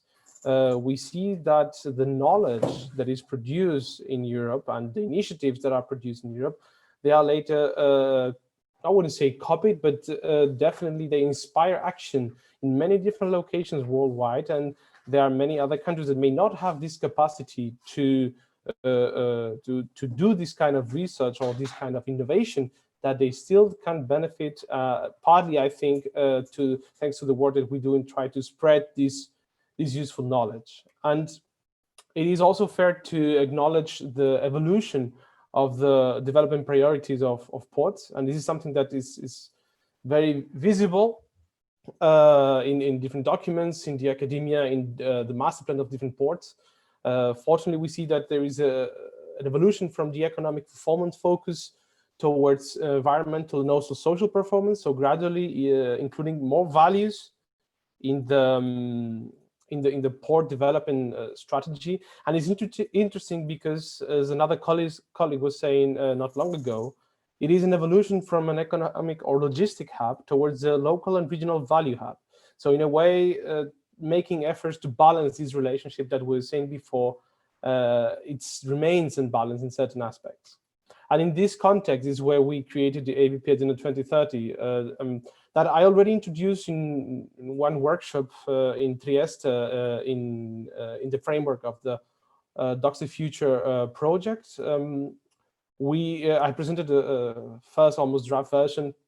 We have created a platform, and basically what we wanted to do, what we do with this idea, with this initiative of the AVP Agenda 2030, is to adapt the 17 Sustainable Development Goals and indicators that are behind this global initiative by the UN towards into the port-city context, the port-city relationship.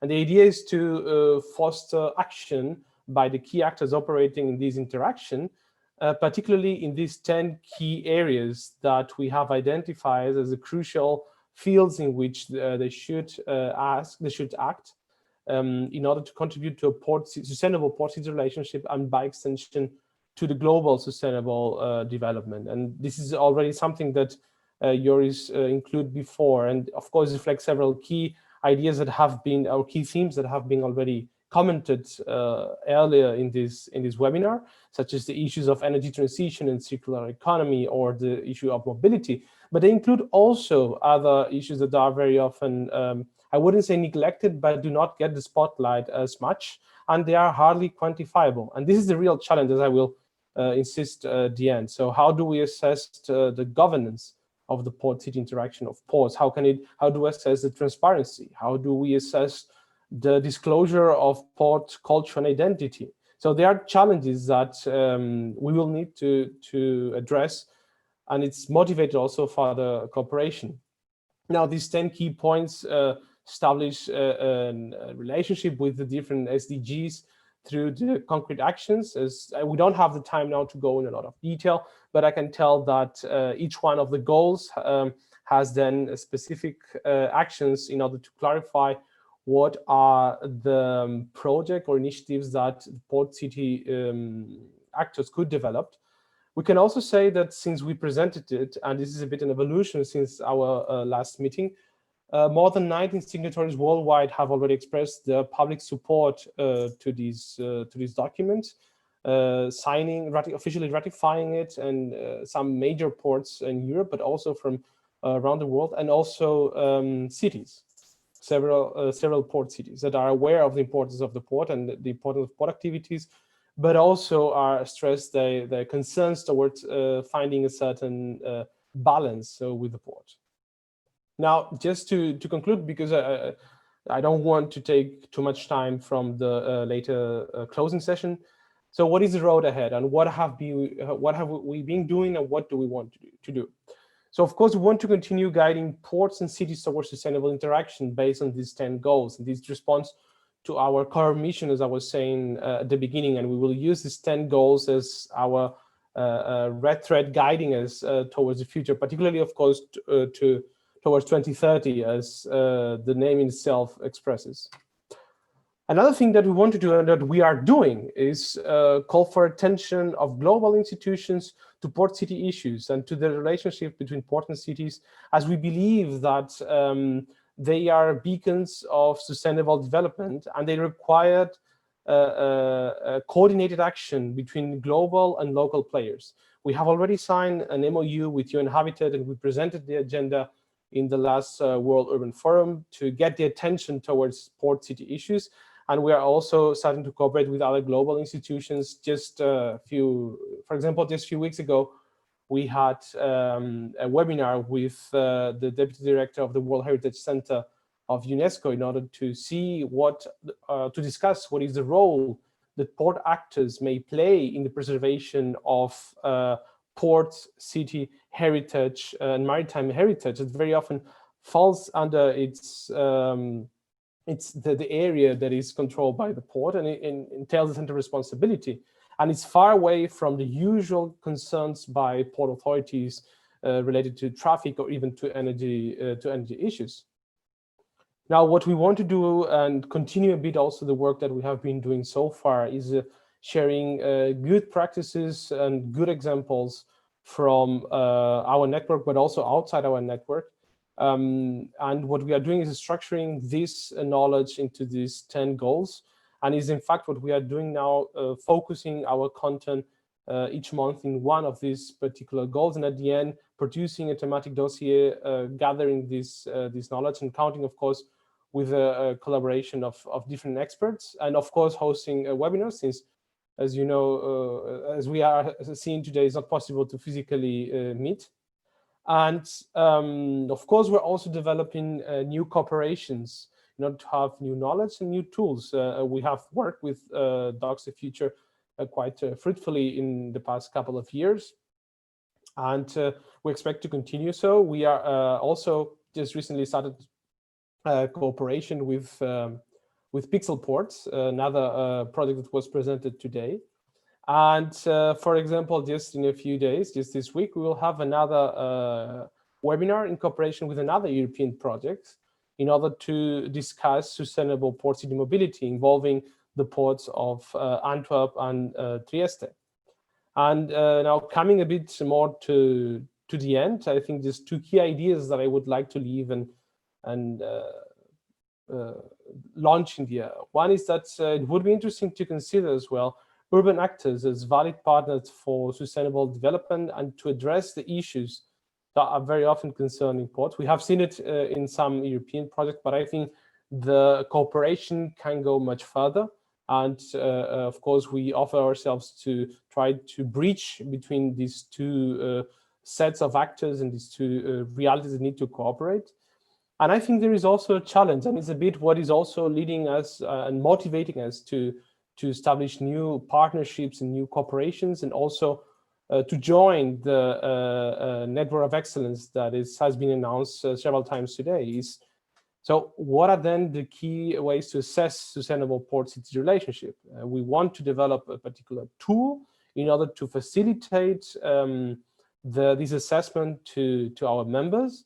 But as I said before, it is not quite so easy when we start to take into consideration other values or other dimensions that may not be so easily quantifiable. So it's perhaps necessary to develop new KPIs that can express these unquantifiable dimensions in a more clear way, or is perhaps a combination of quantitative and qualitative methods in order to arrive to a certain conclusion or a certain tool that can help ports and cities to assess how they are contributing to sustainable port-city relationships. So with that question, that challenge, I conclude my presentation expressing again that we are thrilled to join the Network of Excellence, that we have very clear ideas of what we need to do, or the fields that we need to work together. And I extend the invitation to next Thursday, when we will discuss sustainable mobility in port cities. So thank you very much. Thanks a lot, Jose. By the way, we invited also the Civitas Portis project in one also of our previous events. And thanks for the presentation. I think you touched a couple of points that I have clearly in mind. One is about governance. And the issue of the governance is in between the port and the cities is a quite topic that for whoever, as me, live in a port city, you see every day in many different aspects. So it's still a very important issue. And I think most probably the Green Port Call that includes a master plan and governance part that is going also to give some possible future answers, evoluted answers, I may say. And last but not least, thanks for the first image you show, because if I'm not wrong, this is my city. This was Genoa, the city, the picture you show at the beginning. I hate to correct you, Alexia, but it's actually my city is Lisbon. But it's not because it's very, very similar. Eh? It's very similar, but I cheated because I mirrored it to fit better the screen. So I will send you the original image so you can see better in which part of Lisbon is it. Okay. Because it seems really, and it's really, really quite similar in taken from the port. But okay, that's nice. By the way, I really love Lisbon as my city. So we are perfectly in time. Only a couple of minutes late. Fantastic. It was really brilliant the way in which all the speakers managed their time. We have the time for the last round table that is dedicated to a very specific topic. As Port City, as many other topics, there was one indication from the Commission at the beginning to focus on the relation with neighboring countries.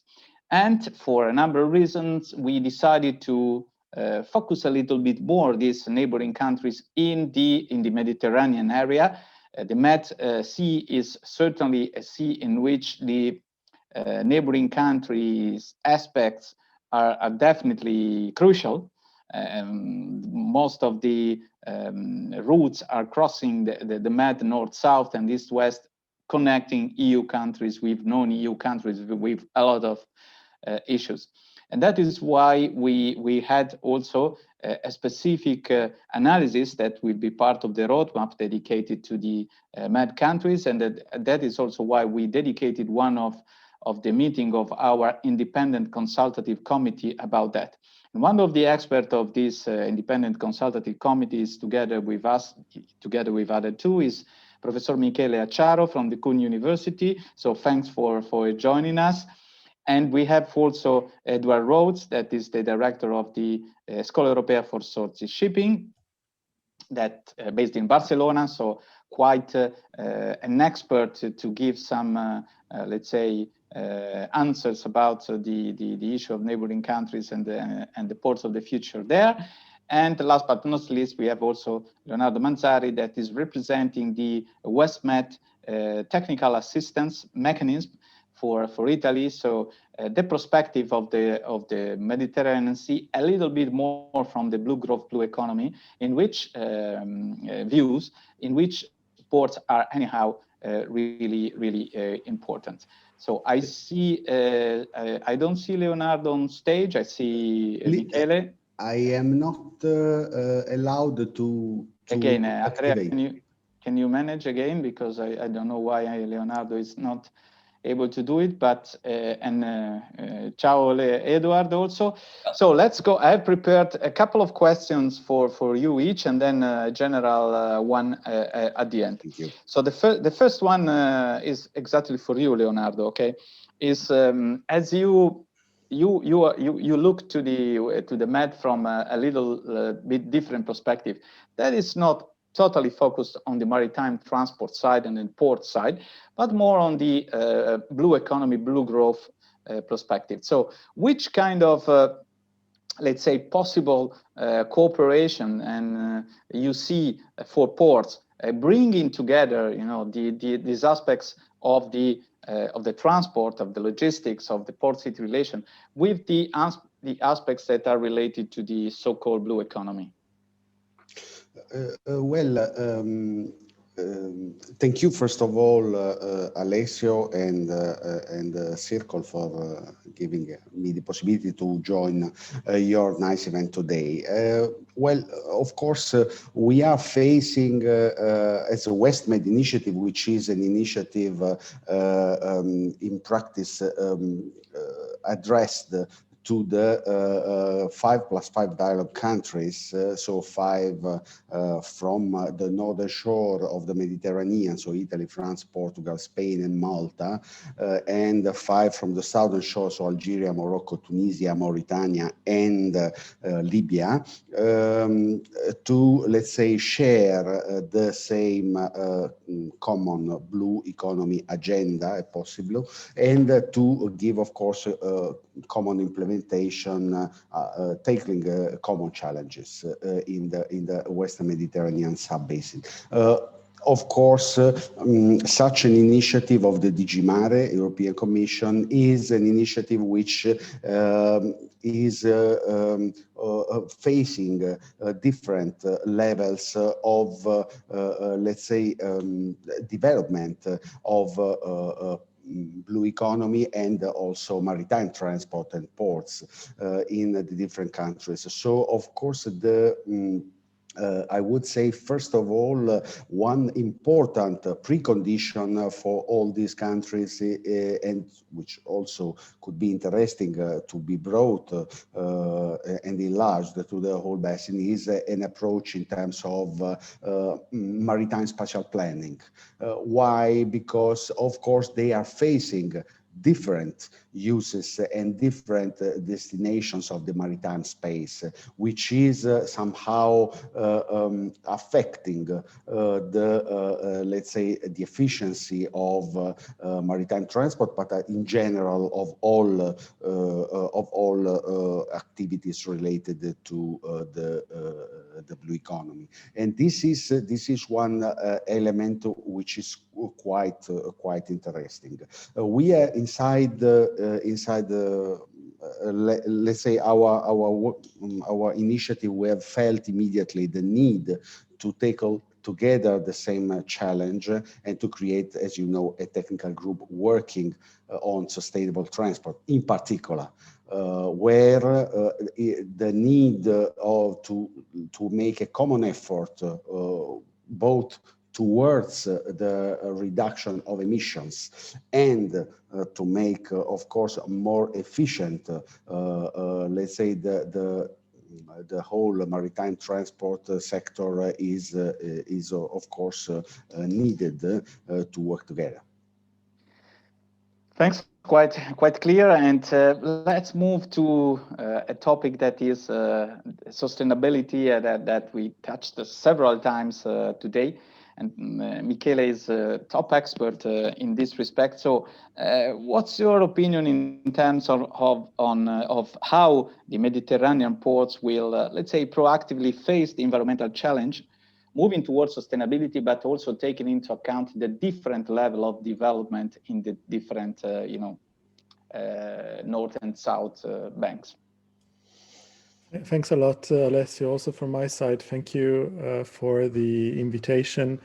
And thanks also for being defined as an expert. I keep on repeating the same thing for 15 years, so maybe that qualifies me as an expert. I would like to actually not be an expert and see things changing, but unfortunately that's not always the case. Now, apart from jokes, I think it's very important to consider the Mediterranean dimension of shipping and ports. We tend very often, very often also in Europe to focus more on the ports of the north, and it seems that the sustainability agenda is decided or is relevant only for Northern Europe. And of course, this is absolutely not the case.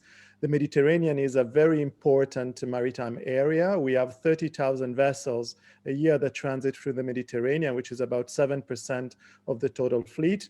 This is the basins, which relates to 21 countries, is almost 500,000 people. And so we should not neglect that aspect. I think it's very critical to consider environmental issues. Of course, one of the issues for the Mediterranean is that it's not under a single jurisdiction. So as we all know, we have, of course, the European Union with its very ambitious agenda. And then we have, of course, countries in Asia or West Asia. We have Turkey, which plays a very important role, both in geopolitics, but as well as also economically. And of course, we have countries of North Africa. And that makes, of course, a lot of the discussions on environmental issues in the Mediterranean very complex. That's why it would be very important to pursue agreements in first places at an international level. And there, I think the most important one is, of course, the development of an emission control area in the Mediterranean. Now, we have been discussing an emission control area for about 20 years now, since emission controls area have been developed. I think there are parties to the Barcelona Convention, which is an older group that brings in together all 21 countries and the European Commission, the European Union, all together under one roof. And there has been now developments with the objective and a guideline to actually discuss a presentation of an emission control area to the MEPC in the IMO, in the MEPC session 78. Of course, this is only if there is a full agreement among the various countries, and I think this is problematic, but nonetheless, it shows a lot of urgency. There are many studies that have shown that we would be able, with an emission control area, to save 970 deaths per year from cardiovascular diseases, to save 150 deaths per year in reduction in lung cancer mortality,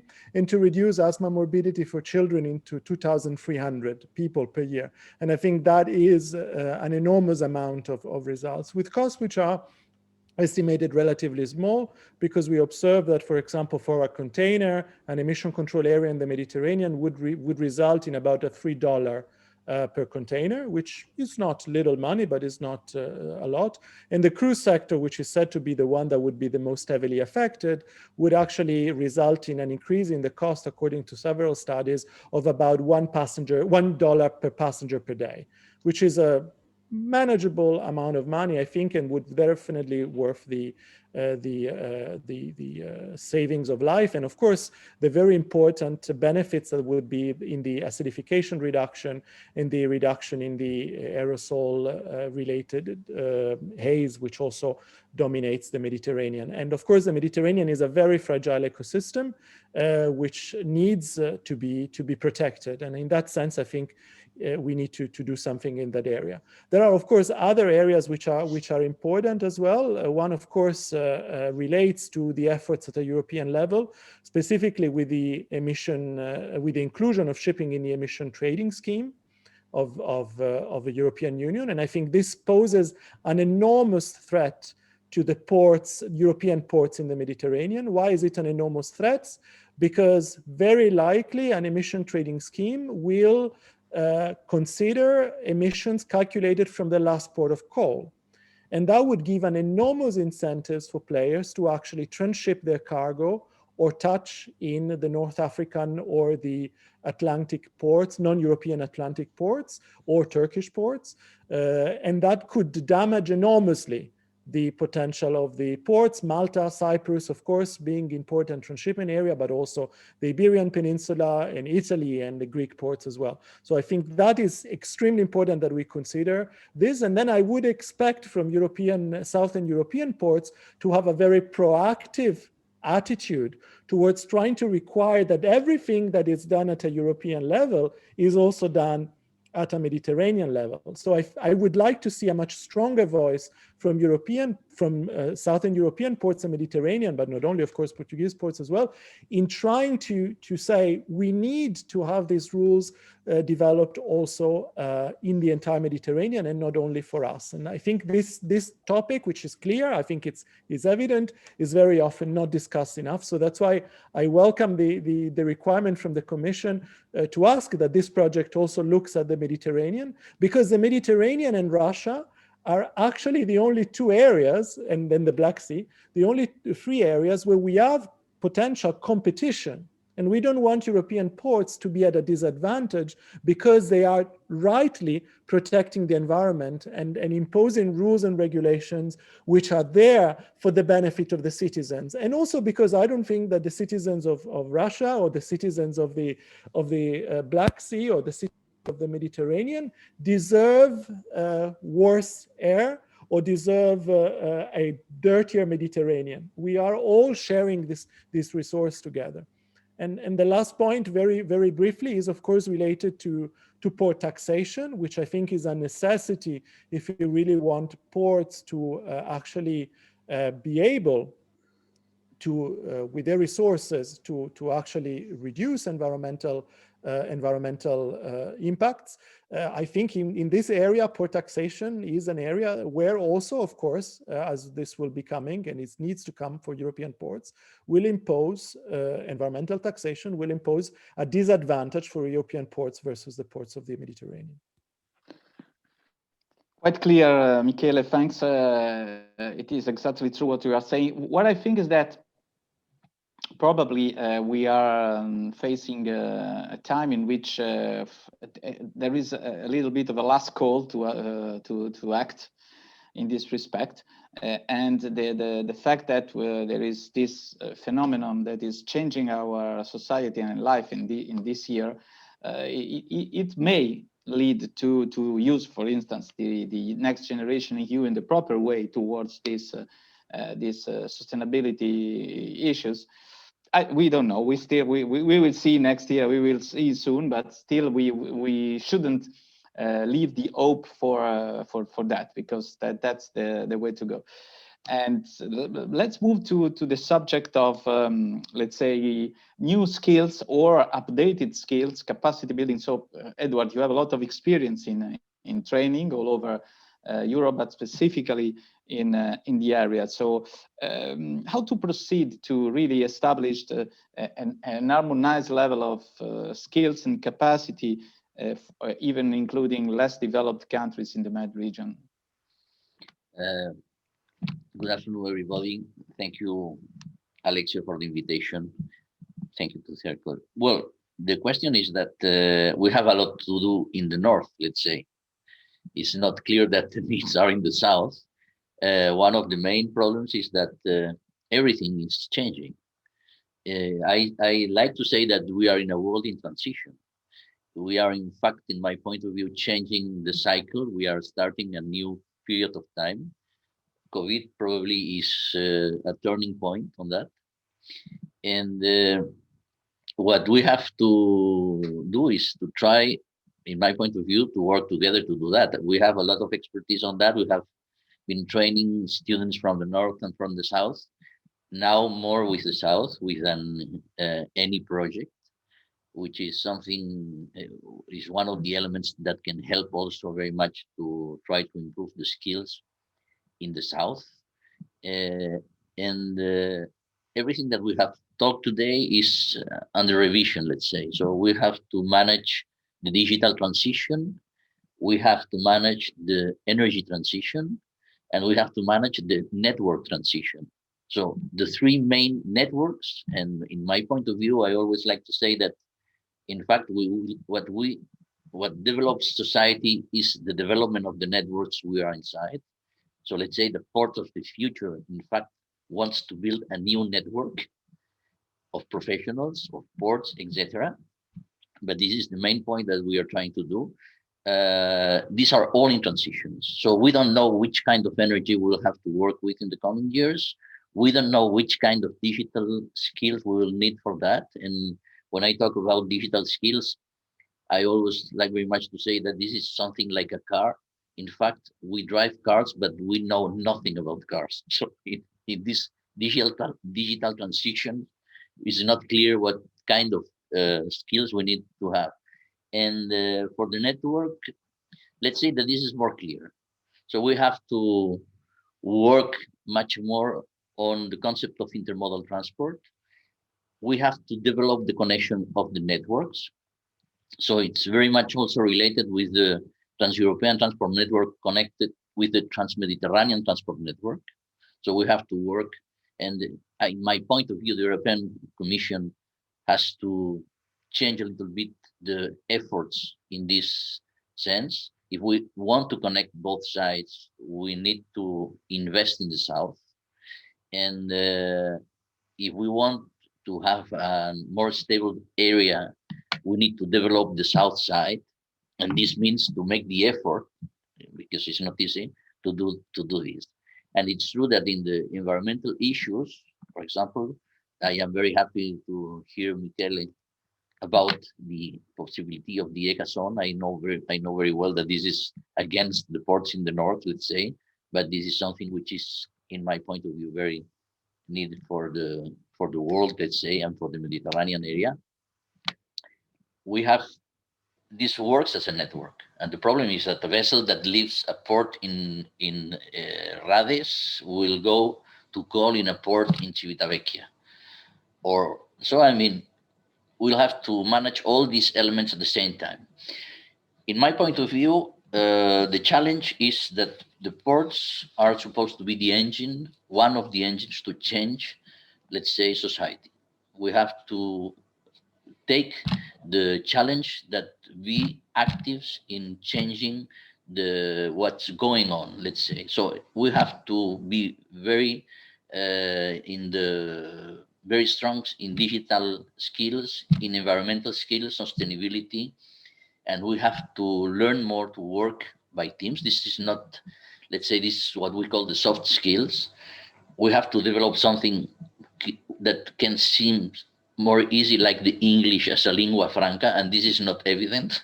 I mean, this is one of the elements that we need to find a solution. We need to talk the same language to develop society, and we have to improve also innovation. And we can teach the people to how to innovate, how to work in teams, how to think out of the box, how to solve problems, and all these kinds of things. And this is what we are trying to do. We are very lucky. We have any project with 5 port communities of the north: Valencia, Barcelona, Marseille, Civitavecchia, and 4 in the south: Beirut, Damietta, Aqaba, and Rades, well, Tunis. And we are trying to build something like this with tools that today has been already explained, with virtual labs, with virtual ports, like trying to build digital twins for training purpose, trying to simulate all the operations in the port environment. And in fact, we are giving the South the same tools that we are giving in the North. So let's imagine that at the end, we'll achieve to have both sides with same skills. So this is one of the main challenges that we are facing today. Thanks. That is true. This is not also the case of little less developed countries, but it's also to update the skills and the expert and the capacities in the north. That because and the digitalization is a key example on that. Let's move to the second round of questions, and specifically for you, Leonardo, is in the WestMed assistance mechanism. You are discussing a lot about let's call it alternative fuels, okay, for maritime. And there is a discussion between northern and southern countries about how to move. And of course, the situation is not exactly similar when you have to build infrastructure, change vessels, and so on. Which are the main, let's say, trends? Which are the main projects that could come out of this, let's say, sustainable transport and green shipping group within the WestMed mechanism? Thank you, Alessio. In fact, let's say we have started doing a kind of synthesis among the very different, let's say, priorities and let's say, targets of the different countries. And I would say that one of the main topic was exactly what was mentioned also by Michele and Edward, the harmonization also of the context in which we, of course, try to operate.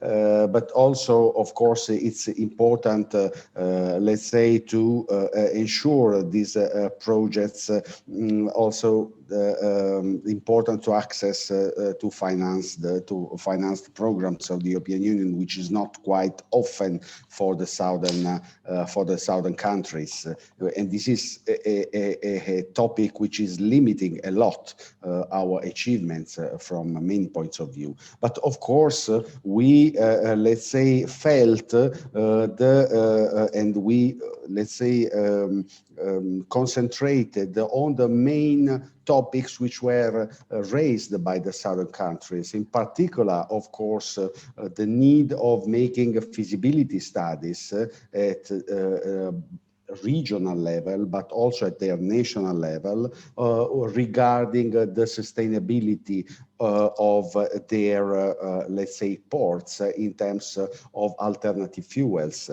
Of course, LNG is the present, but let's say also the cold ironing is very, very immediate, but also the next challenges like hydrogen and other situations are becoming more and more interesting for them, because of course they face the need to invest now and to, of course, face, let's say, also a situation in the Mediterranean where there are very different conditions and where they have to comply with competitive situations. And of course, we decided to target the issue of energy communities. Why? Because this is a concept which is quite inclusive. And from Italian experience, of course, we also have quite advanced legislation, which could also be interesting for southern countries, and also has been recently adopted a directive. So also there is the possibility to produce electricity inside port areas according to the local conditions, to be competitive in production of costs and also selling electricity, and so also leaving the possibility to everybody to make the choice which is better for themselves. And of course, the let's say renewal of fleets and vessels, because this is the immediate need that in order to achieve reduction of emissions, and of course the ECA in short will be a precondition for this. And in all these topics we have targeted some pilot projects to do together, and in order to, as Edward was saying, using the same tools at the same time, but also aware that for these southern countries, this challenge is even more, let's say, ambitious, because they start from national situations which are needing to do some steps which, let's say, require a double effort sometimes. Thanks a lot, Leonardo, for the clear, let's say, highlight of the possible projects coming from this group. Michele, I have a little bit of, let me say, provocative. No, it's not provocative, but it's just, I mean, it's the time that we are. You know, it's already late. So Indeed. imagine that, imagine you are a ship owner, okay, now, and you have to decide your strategy for 2040, because, I mean, you start to, what you are doing now, for you, it's going to last for 20, 25 years, new ships and so on. And now you are in front of many, many different alternatives. You can go with marine fuel and put some scrubbers, and marine diesel and put some scrubbers, or choose to pick cold iron or batteries, and then LNG, ammonia, methanol, hydrogen for the future, or green hydrogen, e-fuels. So I was studying a little bit the subject, also preparing some events we did end of October on hydrogen. And I was, you know, I mean, my answer was, no, I don't want to be a ship owner. Okay. But I have also to support some of our customers are ship owners. So sometimes they ask me for a specific question, and of course I cannot answer precisely. But what's your being this provocation? What you would do now to decide which kind of new vessels to build? I think that we are putting ship owners in a very difficult situation, because we are telling them that there is regulation that is coming, and we are not telling them what regulation is. We are telling them that there will be cost associated with the technology, but we are not telling them how this cost is going to be coming. We are telling them that there is a lot of options for them, but we are not going to tell them whether these options will be allowed under future regulation. So we are making the decisions very difficult. And I don't know whether this is deliberate, but when there is uncertainty in investment, people tend, and especially in the shipowning industry, but everywhere else, because I think we also have to stop thinking the ship owners don't invest. Ship owners, when they have to, and when the market conditions are there, invest. The shipping industry has been among the most innovative industries for centuries, I would say, coming up with wonderful pieces of innovation. But when it comes down to environmental issues, I think there is a fundamental problem that we are not willing to recognize. And the problem is that companies are taught to compete, and they compete for cost. They don't compete for the environment. The environment is not their bottom line, unfortunately. There is a difference between the private cost and the public cost. So regulators have to develop clear guidelines, but they have to develop clear guidelines not one day or 1 week or 1 year before the regulation comes into force. The guidelines have to be developed ahead of time. So of course, we have to give the technology and the ship owners a possibility to choose the technology that is the most suitable for them. But we need to give very clear frameworks of operation, and especially in terms of policy, we need to have a very clear policy. And that, I think, is very clear and important also for the Mediterranean ports, because don't forget that whether we choose LNG or we choose ammonia or we choose onshore power supply, these has enormous cost also for the infrastructure on the ports. And this infrastructure needs to be paid somewhere.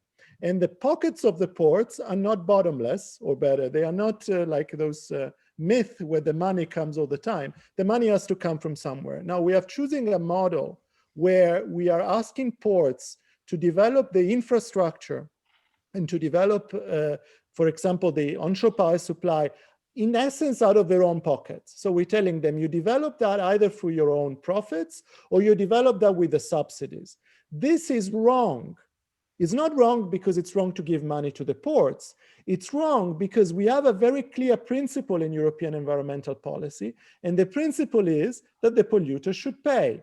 So if you have a ship which is dirty and you need to connect to onshore power supply, you need to pay for that because it's your ship that it's dirty. It's not the port that has the obligation to save the health of the communities to actually put this infrastructure in place. And the same thing goes with ammonia and everything else. Now, this links again to the problem of cooperation in the Mediterranean, because if you oblige European ports to put a charge on and have to charge the polluters, the users, for the type of infrastructure what is needed, they are putting them at a disadvantage towards their competitors, because of course these ports will become more expensive.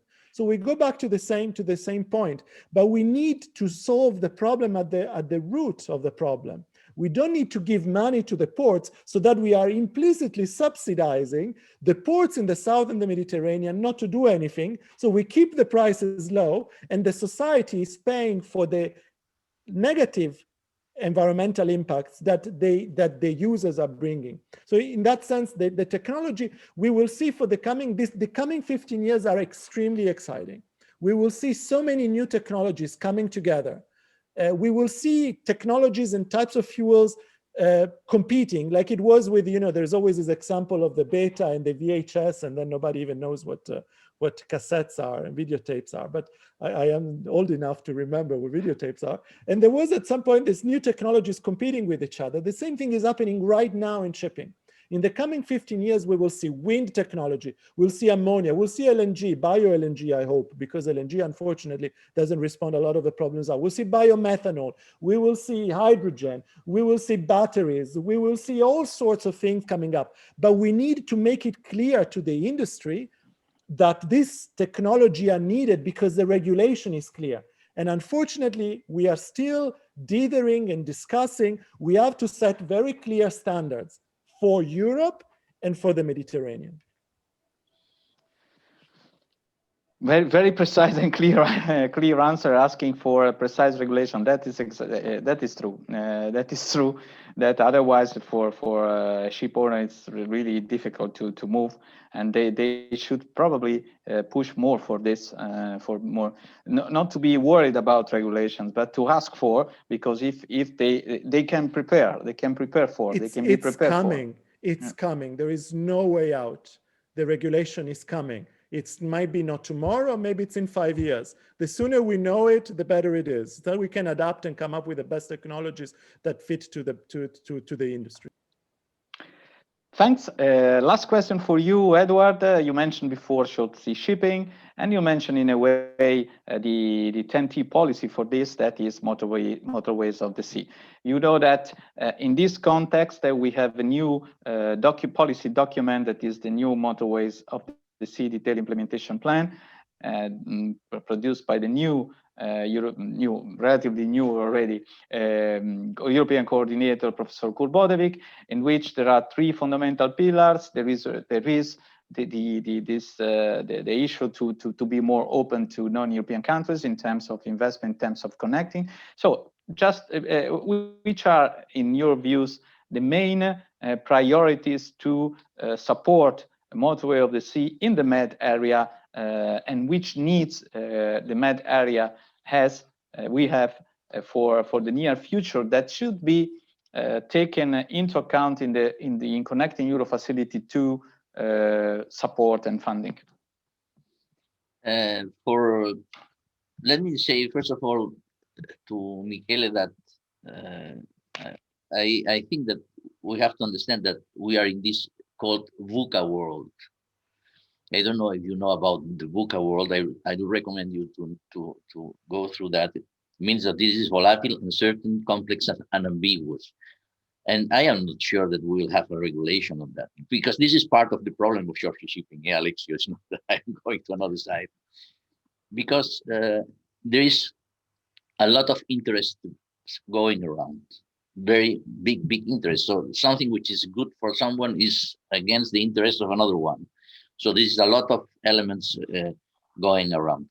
To develop short shipping, I think that the first thing is to try to define much better in the south. I talk about the Western Mediterranean, which is the one I know more. Which are let's say, the points where we have to go. If you have a structured network in the south, it's more easy to decide where these motorways of the sea will have to go. Motorways needs volume to optimize the transactions. So one of the elements is trying to define in a better way the network. And then, as you can see, Grimaldi has started, from my point of view, a new period. So we have the new Eco Valencia, this new vessel of Grimaldi, which is an hybrid vessel with a lot of elements in the line of sustainability, with increase of about 25% of the size. They achieved to have 100% of capacity more in these new vessels. That means that the emissions for ton transport is very, very low. So it's different elements going around. The legislation in the south is also important. The structure of the legislation for the operations of the vessels in the south is quite restrictive. So this is something also that they have to understand, that they have to try to find new models. They try to protect their own industry, let's say, but this is absolutely against the development of the market. In the other hand, they need to develop that, because exports and international trade is one of the key elements also for the development of the countries. So they have to be much more competitive, and ports are one of the main elements in competitiveness for the logistic chains. So let's say that I think that they need to develop, as you have said at the beginning, knowledge, the legislation, let's say more competitiveness among the shipping lines to build this Euro-Mediterranean, Mediterranean network, let's say. Microphone, Alexio. I speak because there was some rumors in the house. Thanks, Edward, and thanks to the panelists. We are perfectly in time. It's 6:30. Everything was perfectly in time. It was a long afternoon, but really a great day for me. Really, I'm really excited about that. I really have to thank all you and all the speakers, and and the attendees. Still 50 people now. That's 6:30. That's it's an achievement with top of 120 during the first part. Thanks to the organizers, specifically to the Magellan and the Circle team, and thanks. I would like also to the consortium first, and also a special thanks to a friend that joined us only at the end. So a special thanks to Ana Paula Mesquita. And this is not the end, as I told you. This is not the end. This is the beginning. This is the beginning of the network of excellence, the beginning of how to exploit what we did in DockstheFuture towards future projects in which the 17 ports could be the baseline for that, but also the number of experts that are within the network of excellence and the DockstheFuture umbrella could be really part of, and as you did already, contributing a lot to the success of this journey, this project that is now leading to the network of excellence. Thanks for everything. Keep in touch. You will hear a lot about the Network of Excellence in 2021, and hopefully together in a physical way, because it will mean that this very nasty period is gone. Thanks a lot. Have a nice evening. Enjoy and relax now. And thanks for the very great day. Thanks a lot. Bye.